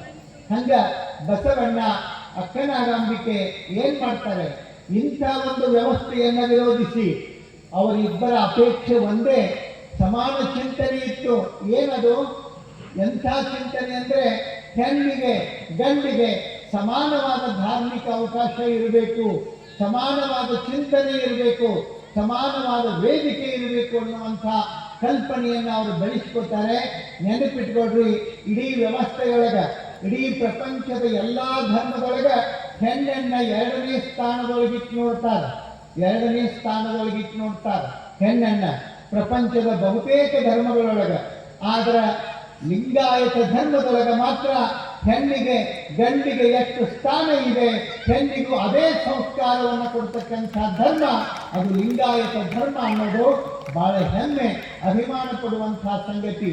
ಇವತ್ತ ನೋಡು ನೀವು, ಹೆಣ್ಣು ಗುರುವಾಗಬಲ್ಲಳು, ಹೆಣ್ಣು ಗುರುವಲ್ಲ ಜಗದ್ಗುರುವಾಗಬಲ್ಲಳು. ಹೆಣ್ಣನ್ನು ಸಹಿತ ಜಗದ್ಗುರುವಿನ ಸರಿ ಸಮಾನ ಸ್ಥಾನಕ್ಕೆ ತಂದು ಕೊಡ್ತಕ್ಕಂಥದ್ದು ಬೇರೆ ಯಾವ ಧರ್ಮದೊಳಗೂ ಇಂಥ ವ್ಯವಸ್ಥೆಯನ್ನು ನೋಡೋದಕ್ಕೆ ಸಾಧ್ಯ ಇಲ್ಲ. ನೀವು ಅಂಥ ಅದ್ಭುತವಾದ ಧರ್ಮವನ್ನ, ಅಂಥ ಅದ್ಭುತವಾದ ಪರಿಕಲ್ಪನೆ ಹಿಂದಿನೊಳಗ ಸಮಾಜಕ್ಕೊಂದು ಹೊಸ ವ್ಯವಸ್ಥೆಯನ್ನು ಕೊಟ್ಟಿರ್ತಕ್ಕಂಥವ್ರು ಯಾರು ಅಂತಂದ್ರೆ ಅದು ವಿಶ್ವಗುರು ಬಸವಣ್ಣ ಅನ್ನೋದು ನಮ್ಮೆಲ್ಲರ ಹೆಮ್ಮೆ, ಅಭಿಮಾನ. ನಾವು ಅಭಿಮಾನ ಪಡಬೇಕು. ಅದರಾಗ ಹೆಣ್ಮಕ್ಳು ಎಲ್ಲರಿಗಿಂತ ಒಂದಿಕ್ಕೆ ಹೆಚ್ಚಿಗೆ ನೀವು ಅಭಿಮಾನ ಪಡಬೇಕು. ಯಾಕೆ ಹೇಳ್ರಿ, ಬಸವಣ್ಣ ಯಾರ ಸಲುವಾಗಿ ಮನೆ ಬಿಟ್ಟ, ಯಾರ ಸಲುವಾಗಿ ಬಿಟ್ಟ? ಹೆಣ್ಣು ಮಕ್ಕಳ ಸಲುವಾಗಿ. ಹೆಣ್ಣು ಮಕ್ಕಳಿಗೆ ಸಮಾನವಾದ ಸ್ವಾತಂತ್ರ್ಯವನ್ನ ಕೊಡಬೇಕು, ಅವರಿಗೆ ಧಾರ್ಮಿಕ ಸಂಸ್ಕಾರವನ್ನು ಕೊಡಬೇಕನ್ನುವಂಥ ಏಕೈಕ ಪರಿಕಲ್ಪನೆಯಿಂದ ಮನಿ ಬಿಟ್ಟ ಬಸವಣ್ಣ. ಮನೆಯೊಳಗಿದ್ರೆ ಅವನಿಗೆ ಏನು ಕಡಿಮೆ ಇತ್ತು? ಏನಿಲ್ರಿ, ಮನ್ಯಾಗ ಹಣ್ಣಿರ್ಲಿಲ್ಲ, ಊಟಕ್ಕೆ ದಿಕ್ಕಿರ್ಲಿಲ್ಲ, ಏನ್ರ ಉದ್ಯೋಗ ಹುಡುಕಾಡ್ಕೊಂಡು ಹೋದಂತೀರಿ. ಏನಿತ್ತು? ಏನೆಲ್ಲ ಆಗಿದ್ರು ಸಹಿತ ಎಲ್ಲವನ್ನ ತ್ಯಾಗ ಮಾಡಿ ನನ್ನ ಅಕ್ಕನಿಗಾದ ಪರಿಸ್ಥಿತಿ ನಾಡಿನೊಳಗೆ ಯಾರಿಗೂ ಬರಬಾರದು. ಜಗತ್ತಿನೊಳಗೆ ಹೆಣ್ಣು ಅಂತಂದ್ರೆ ಅದು ಅಲ್ಲಿ ಬೇರೆ ಭಾವ ಇರಲಾರದೆ ಸಮಾನ ಭಾವನೆಯಿಂದ ಸಮಾನ ದೃಷ್ಟಿಯಿಂದ ಕಾಣುವಂತ ಆಗಬೇಕು ಅನ್ನುವಂಥ ಪರಿಕಲ್ಪನೆಯೊಳಗೆ ಬಸವಣ್ಣ ಮನಿ ಬಿಟ್ಟು ಬರ್ತಾನೆ. ಅಂತಂದ್ರೆ ಬಸವಣ್ಣ ಮನಿ ಬಿಟ್ಟದ್ದು ಯಾಕೆ ಅಂತಂದ್ರೆ ಹೆಣ್ಣು ಮಕ್ಕಳು ಮನಿ ಬಿಡಬಾರದು ಅನ್ನೋ ಕಾರಣಕ್ಕೆ ಬಸವಣ್ಣ ಮನಿ ಬಿಟ್ಟ. ಇಲ್ಲ ಅಂದ್ರೆ ಏನಾಗ್ತಿತ್ತು ಪರಿಸ್ಥಿತಿ ಕಲ್ಪನೆ ಮಾಡ್ಕೊಡ್ರಿ ನೀವು. ಅಂಥ ಅದ್ಭುತವಾದ ಪರಿಕಲ್ಪನೆಯೊಳಗ ಬಹುತೇಕ ನೋಡ್ರಿ ನೀವು, ಹಂಗ ನೋಡಿದ್ರೆ ಎಲ್ಲಾ ವ್ಯವಸ್ಥೆಗಳು ಮನೆಯೊಳಗೂ ಸಹಿತ ಬಹುತೇಕ ಧರ್ಮಗಳು, ಬಹುತೇಕ ಹಬ್ಬಗಳು, ಆಚರಣೆಗಳನ್ನು ತಗೊಂಡು ನಾವು ಮನೆಯೊಳಗೆ ಇಟ್ಟು ಹಬ್ಬ ಆಚರಣೆ ಮಾಡ್ತೀವಿ. ಹಂಗ ನೋಡಿದ್ರೆ ಎಲ್ಲ ಹಬ್ಬಗಳು ಹೆಣ್ಮಕ್ಳು ಅದಾವ, ಬೇಕಾದ ಹಬ್ಬ ತಗೊಂಡು ಹೆಣ್ಮಕ್ಳದ ಹಬ್ಬ ಇದೆಲ್ಲ ಗೊತ್ತಾಗಿ ಗಂಡ್ಮಕ್ಳು ಬ್ರಹ್ಮನ ಕಡೆ ಹೋದ್ರೆ ದೇವ್ರ ಕಡೆ ನೀ ಎಲ್ಲ ಹಬ್ಬ ಹೆಣ್ಮಕ್ಳಿಗೆ ಕೊಟ್ಬಿಟ್ಟು ನಮಗೇನು, ನೀವು ಭಾಳ ಲೇಟ್ ಆಗಿ ಬಂದ್ರಿ ಅಂದ. ಭಾಳ ಲೇಟ್ ಆಗಿ ಬಂದ್ರಿ, ಎಲ್ಲಾ ಕೊಟ್ಟಿರಿ, ಒಂದು ಉಳಿದತ್ತಿ ಒಯ್ರಿ ಅಂದತ್ತ. ಯಾವುದು ಮಾನ್ಯ ಮುಗೀತಲ್ರಿ, ಸುಮ್ಮನೆ ಬಾಯಿ ಬಿಡ್ಕೊಂಡು ಬಾಯಿ ನೋವು ಮಾಡ್ಕೊಳ್ಳೋದು, ಅದನ್ನು ಕೊಟ್ಟ. ಬಹುತೇಕ ಹಬ್ಬಗಳು ಅವರವೇ ನೋಡ್ರಿ ನೀವು. ಹೆಣ್ಣು ಲಕ್ಷ್ಮಿ ಸರಸ್ವತಿ, ಹೆಣ್ಣು ಬಹಳ ಕೀಳ ಕೆಟ್ಟ ಅಂತ ಅನ್ನೋದು. ಆದ್ರೆ ಈಗ ಸದ್ಯಕ್ಕೆ ಯಾರು ಹಂಗಿಲ್ರಿ. ತಿಂಗಳ 2,000 ರೂಪಾಯಿ ಬರ್ತೈತ್ರಿ, ಮತ್ತು ಬಸ್ಸಿನಾಗ ಎಲ್ಲಾ ಕಡೆ ಫ್ರೀ ಐತ್ರಿ. ನೋಡ್ರಿ ಕಡೆಗೆ ಧರ್ಮಸ್ಥಳ ಎಲ್ಲಾ ಕಡೆ ಹೇಳೋದು ಬಸ್ಗಳು ಒಂದಿಟ್ಟು ಬಂದ್ ಮಾಡಿರೋ ಲೆಕ್ಕಕ್ಕೆ. ಹಂಗ ಬಹುತೇಕ ಇವತ್ತು ಅವಕಾಶಗಳು ಹೆಣ್ಮಕ್ಳಿಗೆ ಇಲ್ಲ ಅನ್ನುವಂತಹ ಪರಿಸ್ಥಿತಿ ಒಳಗ ಅವಕಾಶಗಳನ್ನ ಹುಡುಕಿಕೊಂಡು ಹೋಗುವಂಥದ್ದೆಲ್ಲ. ಇವತ್ತು ಹೆಣ್ಮಕ್ಳು ಸಹಿತ, ಮಹಿಳೆಯರು ಅವರು ಸಹಿತ ಎಷ್ಟು ಪ್ರಬುದ್ಧರಾಗಿದ್ದಾರೆ ಅಂತಂದ್ರೆ ಓದುವ ಮೂಲಕ ಅಧ್ಯಯನ ಮಾಡಿ ಅವರು ತಮ್ಮ ಹೆಸರನ್ನ ಬೆಳೆಸಿಕೊಳ್ಳುವ ಮೂಲಕ ಹೆಣ್ಮಕ್ಳು ಸಹಿತ ಎಷ್ಟು ಉನ್ನತವಾದ ಸ್ಥಾನದೊಳಗ, ಉನ್ನತವಾದ ಗೌರವದೊಳಗ ಅವರದಾರ ಅಂತಂದ್ರೆ ಇವತ್ತ ಹೆಣ್ಣು ಎಲ್ಲಾ ಹುದ್ದೆಗಳೊಳಗೂ ಸರಿ ಸಮಾನ ಅನ್ನೋ ರೀತಿಯೊಳಗೆ ಬಹುತೇಕ ರಾಷ್ಟ್ರಪತಿ ಎನ್ನುವಂಥ ಬಿರುದನ್ನ ಕಾಣ್ತೀವಿ. ರಾಷ್ಟ್ರಪತಿ ಅಂತಂದ್ರೆ ರಾಷ್ಟ್ರದ ಮುಖ್ಯಸ್ಥ, ಪ್ರಥಮ ಪ್ರಜೆ. ಅದು ಬರೀ ಗಂಡ್ಮಕ್ಳ ಹಾಕೊಂಡು ಬರ್ತಿದ್ರು. ಈ ಸದ್ಯಕ್ಕಂತಿ ಅದು ಈ ಬಸವಣ್ಣ ಕರ್ನಾಟಕದ ಸಾಂಸ್ಕೃತಿಕ ನಾಯಕ ಆದ ಗಳಿಗೆಯೊಳಗ ಹೆಣ್ಮಗಳು ಸಹಿತ ರಾಷ್ಟ್ರಪತಿ ಅದಾಳೆ ಅಂತಂದ್ರೆ ಅದು ಬಸವಣ್ಣನ ಪುಣ್ಯ ಅಂತ ಹೇಳಬೇಕು. ಅಂಥ ಒಂದು ಗೌರವವನ್ನ ಮಹಿಳೆಗೆ ತಂದು ಕೊಟ್ಟಿರ್ತಕ್ಕಂಥವ್ರು ಸುಮ್ಮನೆ ಅಲ್ಲ. ನೋಡ್ರಿ, ಪರಮಹಂಸರ ಮಾರ್ಗದರ್ಶನದೊಳಗ ಮನೆ ಬಿಟ್ಟ ವಿವೇಕಾನಂದ ಅದ್ಭುತ ವ್ಯಕ್ತಿಯಾಗಿ ಹೊರಹೊಮ್ಮತಾನೆ. ಶರೀಫರು ಗೋವಿಂದ ಭಟ್ಟನ ಮಾರ್ಗದರ್ಶನದೊಳಗೆ ಮನೆ ಬಿಟ್ಟ ಶರೀಫ ಅದ್ಭುತ ವ್ಯಕ್ತಿಯಾಗಿ ಹೊರಹೊಮ್ಮತಾನೆ. ಆ ಕಾರಣಕ್ಕೆ ಶರೀಫರು ಮನೆ ಬಿಟ್ಟಗಳಿಗೆ, ಗುರು ಗೋವಿಂದ ಭಟ್ಟನ ಮಾರ್ಗದರ್ಶನದೊಳಗ ಶರೀಫರು ಮನೆ ಬಿಟ್ಟಗಳಿಗೆ, ವಿವೇಕಾನಂದ ಮನೆ ಬಿಟ್ಟಗಳಿಗೆ, ಬಾಲ್ಕಿಯ ಚನ್ನಬಸವ ಪಟ್ಟದೇವರು ಮನೆ ಬಿಟ್ಟಗಳಿಗೆ ಇವತ್ತು ಇಲ್ಲಿ ನಾವು ಒಂದು ಅದ್ಭುತವಾದ ಲೋಕವನ್ನೇ ನೋಡ್ತೀವಿ. ಎಂಥದ್ದಿದು ಸುಮ್ಮನೆ ಅಲ್ಲ, ಸುಮ್ಮನೆ ಹೇಳ್ಕೊಳ್ಳೋದಕ್ಕಲ್ಲ. ಅಂಥ ಪುಣ್ಯಾತ್ಮರು ಮನೆ ಬಿಟ್ಟರು ಅಂತನ್ನೋ ಕಾರಣಕ್ಕೆ ಇವತ್ತು ಎಷ್ಟು ಮಂದಿ ಮಕ್ಕಳು ತಮ್ಮ ಮನೆಗಳನ್ನು ಕಟ್ಟಿಕೊಂಡ್ರು, ತಮ್ಮ ಬದುಕನ್ನು ಕಟ್ಟಿಕೊಂಡ್ರು, ತಮ್ಮ ಭಾಗ್ಯವನ್ನು ನೋಡಿಕೊಂಡ್ರ. ಅದು ಯಾರು ಪುಣ್ಯ ಅಂತಂದ್ರೆ ನಮ್ಮ ಬಾಲ್ಕಿ ಪಟ್ಟದೇವರು, ಚನ್ನಬಸವ ಪಟ್ಟದೇವರ ಪುಣ್ಯ. ನೆನೆಸ್ಬೇಕು. ಹಾನುಗಳ ಕುಮಾರಶ್ರೀಗಳ ಒಂದು ಅಂತಃಕರಣದ ಆಶೀರ್ವಾದ ಎಷ್ಟು ಅದ್ಭುತವಾಗಿ ಹರಿಸ್ತಾರೆ. ಕುಮಾರಶ್ರೀಗಳ ಸೇವೆಯನ್ನ ಮನಮುಟ್ಟಿ ಮಾಡಿದಂಥವರು, ಕುಮಾರಶ್ರೀಗಳ ಮನಸ್ಸು ಒಪ್ಪಿರ್ತಕ್ಕಂಥ ಅಪರೂಪದ ಏಕೈಕ ಶಿಷ್ಯರು ಅಂತಂದ್ರೆ ಬಾಲ್ಕಿ ಚನ್ನಬಸವ ಪಟ್ಟದೇವರು ಅಂತ ಹೇಳಿದ್ರೆ ತಪ್ಪಾಗ್ಲಿಕ್ಕಿಲ್ಲ. ಆ ಹಿನ್ನೆಲೆಯೊಳಗ ಈ ನಾಡಿಗೆ ಒಂದು ಅದ್ಭುತವಾದ ಅವರು ಸಂದೇಶ ಕೊಡ್ತಾರೆ. ಈ ಭಾಗದೊಳಗ ಶೈಕ್ಷಣಿಕವಾಗಿ ನೀನು ಕೆಲಸ ಮಾಡು, ಶೈಕ್ಷಣಿಕವಾಗಿ ಮಕ್ಕಳನ್ನ ಓದಿಸಿ ಶಾಲೆಯನ್ನು ಮಾಡುವಂತ ಕಾಯಕವನ್ನು ಮಾಡಬೇಕು ಅಂತ ಹೇಳಿದಾಗ ಗುರುಗಳ ಮಾರ್ಗದರ್ಶನ, ಅವರು ಮಾಡಿದ ಸೇವೆ ವ್ಯರ್ಥ ಆಗಲಿಲ್ಲ. ಖಂಡಿತವಾಗಿಯೂ ಇವತ್ತು ಸಾರ್ಥಕ ಆಗಿದೆ. ಬಹುಶಃ ನೀವು ಈ ಭಾಗದ ದೊಡ್ಡ ದೊಡ್ಡ ಪಟ್ಟಣದೊಳಗೆ ನೋಡೋಕೆ ಸಿಗಲಾರ್ದಂತಹ ಒಂದು ಶೈಕ್ಷಣಿಕ ವ್ಯವಸ್ಥೆಯನ್ನ ಈ ಬೀದರ್ ಜಿಲ್ಲೆಯೊಳಗೆ ಶರಣರ ನಾಡಿನೊಳಗೆ ಎಲ್ಲಿಯಾದರೂ ಕಾಣ್ತಿದ್ರೆ ಅದು ಬಾಲ್ಕಿ ಒಳಗೆ ಅನ್ನೋದು ನಮ್ಮೆಲ್ಲರ ಹೆಮ್ಮೆ ಅಭಿಮಾನದ ಸಂಗತಿ. ಅಂಥದ್ದು ನೋಡ್ರಿ, ಪೂಜ್ಯರ 27ನೇ ಸ್ಮರಣೋತ್ಸವ ನಡೀತಾ ಇದೆ. ಹಾಗೆ ಡಾಕ್ಟರ್ ಬಸವಲಿಂಗ ಪಟ್ಟಿದ್ದೇವರ ಅಮೃತ ಮಹೋತ್ಸವ. ಯಾರದ ಅಮೃತ ಮಹೋತ್ಸವ? ಯಾರು ಮಾಡೋದು ಅಮೃತ ಮಹೋತ್ಸವ? ಯಾರು ಇನ್ನೊಬ್ಬರ ಬಾಳಿಗೆ ಅಮೃತವನ್ನು ಎರೆದಾರ, ಯಾರು ಇನ್ನೊಬ್ಬರ ಬಾಯಿಗೆ ಅಮೃತವನ್ನು ಸುರಿದಾರ, ಅವರ ಅಮೃತ ಮಹೋತ್ಸವವನ್ನು ಆಚರಿಸ್ತಕ್ಕಂಥ ಒಂದು ಶುಭ ಗಳಿಗೆಯೊಳಗೆ ನಾವು ನೀವೆಲ್ಲ ಇದ್ದೀವಿ. ನಾಳೆ 20, 21, 22 ಅದ್ಭುತವಾದ ಕಾರ್ಯಕ್ರಮ ಈ ನೆಲದೊಳಗೆ ನಡೀತದ. ಇಡೀ ನಮ್ಮ ರಾಷ್ಟ್ರವೇ, ನಮ್ಮ ಭಾರತ ದೇಶವೇ ಬಾಲ್ಕಿಯತ್ತ ಹೊಳ್ಳಿ ನೋಡುವಂಥ ಒಂದು ಸುವರ್ಣ ಸಂಭ್ರಮ ಕಾಲದೊಳಗೆ ನಾವು ನೀವೆಲ್ಲ ಇದೀವಿ ಅನ್ನೋದು ಒಂದು ಅಭಿಮಾನದ ಸಂಗತಿ ಅಂತ ಹೇಳ್ತಾ ಆ ಕಾರ್ಯವನ್ನ ಕೈಗೆತ್ತಿಕೊಳ್ಳುವ ಮೂಲಕ ಪೂಜ್ಯರು ಈ ನಾಡಿನೊಳಗೆ ಒಂದು ಹೊಸತನವನ್ನು ಹುಟ್ಟು ಹಾಕ್ತಾರೆ. ಆ ಹೊಸತನ ಎಷ್ಟು ಅದ್ಭುತವನ್ನ ಉಂಟು ಮಾಡ್ತದೆ, ಎಷ್ಟು ವಿಶೇಷತೆಯನ್ನು ಉಂಟು ಮಾಡ್ತದೆ, ಎಷ್ಟು ಕೆಲಸ ಕಾರ್ಯಗಳನ್ನ ನಾವು ನೋಡೋದಕ್ಕೆ ಸಾಧ್ಯ ಆಗ್ತದಲ್ಲ. ಆ ಹಿನ್ನೆಲೆಯಲ್ಲಿ ಬಸವಣ್ಣ ಹಾಗೂ ಅಕ್ಕನಾಗಮ್ಮ ಇಬ್ಬರು ಮನೆಯನ್ನ ತೊರೆದು ಹೋಗ್ತಕ್ಕಂಥ ತೀರ್ಮಾನವನ್ನು ಮಾಡ್ತಾರೆ. ಎಲ್ಲಿಗೆ? ಕೂಡಲ ಸಂಗಮಕ್ಕ. ನೋಡ್ರಿ, ಬಾಗೇವಾಡಿಯಿಂದ ಕೂಡಲ ಸಂಗಮ ದೂರ ಬಹಳ ಆಗ್ತದೆ, ಹೌದಿಲ್ರಿ? ಎಷ್ಟು ದೂರ? ಬಾಗೇವಾಡಿಯಿಂದ ಕೂಡಲ ಸಂಗಮ ದೂರ ಆಗ್ತದೆ. ಅಲ್ಲಿಂದ ಅವರಿಬ್ರು ಬರ್ಬೇಕು, ಬರೋದಕ್ಕೆ ಟೈಮ್ ಬೇಕಾಗ್ತದೆ. ಅದಕ್ಕೆ ನಾಳೆ ತನಕ ಟೈಮ್ ಕೊಡೋಣಂತ ನಾಳೆಗೆ ಅವರು ಕೂಡಲ ಸಂಗಮಕ್ಕೆ ಬರ್ತಾರೆ. ಆ ಕೂಡಲ ಸಂಗಮದೊಳಗೆ ಏನು ನಡೀತದ, ಏನು ಪ್ರಸಂಗ, ಮುಂದೇನಾಗ್ತದೆ ಅನ್ನೋದನ್ನ ನಾಳಿನ ದಿವಸ ನೋಡೋಣ ಅನ್ನುವಂತಹ ಸೂಚನೆಯನ್ನು ಕೊಡ್ತಾ ಇವತ್ತಿನ ಈ ಪ್ರವಚನಕ್ಕೆ ಇಲ್ಲಿಗೆ ಮಹಾಮಂತ್ರಗಳನ್ನು ಹೇಳೋಣ. ಇದಕ್ಕೆ ಪರಮ ಪೂಜ್ಯ ಮನೋರಂಜನಾ ಪ್ರಣವ ಸ್ವರೂಪಿ ಶಿವಾನಂದ ಮಹಾಸ್ವಾಮಿಗಳ ಪೂಜ್ಯರ ಪ್ರವಚನವನ್ನ ನಾವು ನೀವೆಲ್ಲರೂ ಆಲಿಸಿದ್ದೇವೆ. ಅಂತ ಪರಮ ಪೂಜ್ಯರಿಗೆ ಭಕ್ತಿಯ ಜೋರಾದ ಚಪ್ಪಾಳೆ ಮೂಲಕ ಅನಂತ ಶರಣಾರ್ಥಿಗಳನ್ನ ತಿಳಿಸಿ ನಮ್ಮ ಇವತ್ತಿನ ದಾಸೋಹಿಗಳು ವೇದಿಕೆ ಬರಬೇಕಾಗಿ ವಿನಂತಿಸ್ತೇನೆ.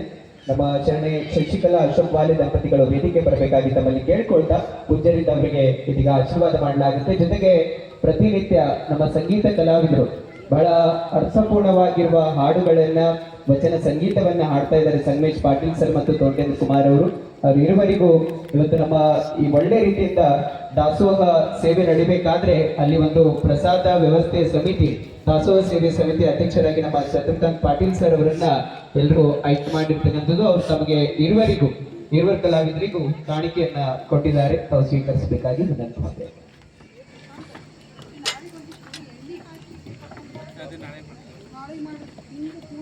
ಸೇರುವರು ಕಲಾವಿದರು ಇದೇ ರೀತಿ ಕಲಾವಿದರಿಗೆ ತಮ್ಮ ಪ್ರೋತ್ಸಾಹ ಇರಲಿ ಅಂತ ಹೇಳ್ತಾ ಮತ್ತೊಮ್ಮೆ ಕಲಾವಿದರಿಗೆ ಪ್ರೋತ್ಸಾಹ ರೂಪದಲ್ಲಿ ತಾವು ಕಾಣಿಕೆಯನ್ನ ಕೊಟ್ಟಿರ್ತಕ್ಕಂಥ ನಮ್ಮ ದಾಸೋಹ ಸಮಿತಿಯ ಅಧ್ಯಕ್ಷರಾದಂಥ ಚಂದ್ರಕಾಂತ್ ಪಾಟೀಲ್ ಸರ್ ಅವರಿಗೂ ಅನಂತ ವಂದನೆಗಳನ್ನ ತಿಳಿಸ್ತಾ ಇವತ್ತಿನ ಪ್ರಸಾದ ವ್ಯವಸ್ಥೆಯನ್ನ, ದಾಸೋಹ ಸೇವೆಯನ್ನ ಸಲ್ಲಿಸಿರ್ತಕ್ಕಂಥವರು ಶ್ರೀಮಠದ ಪರಮ ಭಕ್ತರು, ಯಾವತ್ತೂ ಕೂಡ ಪೂಜ್ಯ ಚನ್ನಬಸವ ಪಟ್ಟದೇವರ ಗದ್ದುಗೆಗೆ ಪ್ರತಿನಿತ್ಯ ತಪ್ಪದೆ ಬಂದು ದರ್ಶನವನ್ನ ಪಡೆತಕ್ಕಂಥ ಸದ್ಭಕ್ತರಾಗಿರುವವರು ಇವತ್ತಿನ ದಾಸೋಹಿಗಳಾದಂಥ ನಮ್ಮ ಶಶಿಕಲಾ ಅಶೋಕ್ ವಾಲೆ ದಂಪತಿಗಳಿಗೂ ಜೋರಾದ ಚಪ್ಪಾಳೆ ಮೂಲಕ ಅವರಿಗೆ ಅನಂತ ಶರಣಾರ್ಥಿಗಳನ್ನ ತಿಳಿಸ್ತಾ ಇನ್ನೊಂದು ಪ್ರಕಟಣೆ, ನಾಳೆ ಸಾಯಂಕಾಲ 6 ಗಂಟೆಗೆ ಚನ್ನಬಸವ ಆಶ್ರಮ ಪರಿಸರದಲ್ಲೇ ಪೂಜ್ಯರ ಅಮೃತ ಮಹೋತ್ಸವದ ನಿಮಿತ್ತವಾಗಿಯೂ ಜೊತೆಗೆ ಇಲ್ಲಿ ಬರ್ತಕ್ಕಂಥ ಸದ್ಭಕ್ತರಿಗಾಗಿ ಅಮೃತ ಜಲ ಲೋಕಾರ್ಪಣೆ ಕೂಡ ಸಾಯಂಕಾಲ 6 ಗಂಟೆಗೆ ನಡೆಯಲಿದೆ ಅಂತ ಹೇಳ್ತಾ ಇದೀಗ ಕಾರ್ಯಕ್ರಮದ ಕೊನೆಯಲ್ಲಿ ಮಂಗಲದೊಂದಿಗೆ ಪ್ರವಚನ ಮಂಗಲಗೊಳ್ಳುತ್ತೆ. ಜಯ ಗುರು ಬಸವಣ್ಣ, ಜಯತು ಜಗದ್ಗುರು ಬಸವಣ್ಣ, ಜಂಗಮ ರೂಪನೆ ಬಸವಣ್ಣ, ಜಗದೋದ್ಧಾರಕ ಬಸವಣ್ಣ, ಜಯ ಗುರು ಬಸವಣ್ಣ, ಜಯತು ಜಗದ್ಗುರು ಬಸವಣ್ಣ, ಕಲ್ಯಾಣ ವಾಸನೆ ಬಸವಣ್ಣ, ಅರುಣ್ಯ ಮೂರ್ತಿ ಬಸವಣ್ಣ, ಕಾಯಕ ಯೋಗಿ ಬಸವಣ್ಣ, ಕೈವಲ್ಯದಾತನೆ ಬಸವಣ್ಣ, ಜಯ ಗುರು ಬಸವಣ್ಣ, ಜಯತು ಜಗದ್ಗುರು ಬಸವಣ್ಣ, ನಿರ್ಗುಣ ರೂಪನೆ ಬಸವಣ್ಣ ನಿಷ್ಕಲಲಿಂಗನೆ ಬಸವಣ್ಣ ಅಕಾರ ಮುಕಾರ ಮಕಾರ ಮೂಲದ ಓಂಕಾರ ನೀನೇ ಬಸವಣ್ಣ ಜಯ ಗುರು ಬಸವಣ್ಣ ಜಯತು ಜಗದ್ಗುರು ಬಸವಣ್ಣ ಪರಮ ಪ್ರಭುವೆ ನೀ ಬಸವಣ್ಣ ಪತಿತ ಪಾವನನೆ ಬಸವಣ್ಣ ಭಕ್ತರ ಪ್ರಾಣನೆ ಬಸವಣ್ಣ ಭವ ಭಯ ತಾರಕ ಬಸವಣ್ಣ ಜಯ ಗುರು ಬಸವಣ್ಣ ಜಯ ಜಗದ್ಗುರು ಬಸವಣ್ಣ ಕಿಂಕರ ನೀನೆ ಬಸವಣ್ಣ ಶಂಕರ ನೀನೆ ಬಸವಣ್ಣ ಮಂಕು ಮಾನವರ ಮದವನು ಹರಿಸಿದ ಮಹಾದೇವ ನೀನೆ ಬಸವಣ್ಣ ಜಯ ಗುರು ಬಸವಣ್ಣ ಜಯತು ಜಗದ್ಗುರು ಬಸವಣ್ಣ ಅಣುವಿನೊಳಗೆ ನೀ ಅಣುವಣ್ಣ ಮಹದೊಳಗೆ ನೀ ಮಹವಣ್ಣ ಶರಣರ ಹೃದಯ ನಿವಾಸನೆ ಅಣ್ಣ ಬೇಗನೆ ಬಾರೈ ಬಸವಣ್ಣ ಜಯ ಗುರು ಬಸವಣ್ಣ ಜಯತು ಜಗದ್ಗುರು ಬಸವಣ್ಣ ಜಯತು ಜಗದ್ಗುರು ಬಸವಣ್ಣ ಜಯತು ಜಗದ್ಗುರು ಬಸವಣ್ಣ विश्वगुरु बसवेश्वर महात्मा की जय गुरु कुमारेश्वर महाराज की जय श्री गुरु जन्म बसवेश्वर महाराज की जय सद्गुरु बसवलिंग महास्वामी महात्मा की जय जय मंगलम जय गुरु बसवेश्वर महादेव ಶನಿ ಶರಣಾರ್ಥಿಗಳು ಇಲ್ಲಿ ಪ್ರತಿನಿತ್ಯ ಬರ್ತಕ್ಕಂಥ ಸದ್ಭಕ್ತರಿಗೆ ಅಲ್ಲಿ ಪ್ರಸಾದ ಬಡಿಸ್ತಕ್ಕಂಥ ಸೇವೆಯನ್ನ ಪ್ರತಿಯೊಬ್ಬರು ಒಂದೊಂದು ದಿವಸ ಮಾಡ್ತಿದ್ದಾರೆ. ಇವತ್ತು ನಮ್ಮ ಚನ್ನಬಸವ ಯೋಗ ಟೀಮ್ನವರು ಅಲ್ಲಿ ಒಳ್ಳೆ ರೀತಿಯಿಂದ ಯಾವುದೇ ರೀತಿಯ ಪ್ರಸಾದ ಹಾಳಾಗದ ರೀತಿಯಲ್ಲಿ ನೀಟಾಗಿ ಕರೆಕ್ಟ್ ಆಗಿ ಎಲ್ರಿಗೂ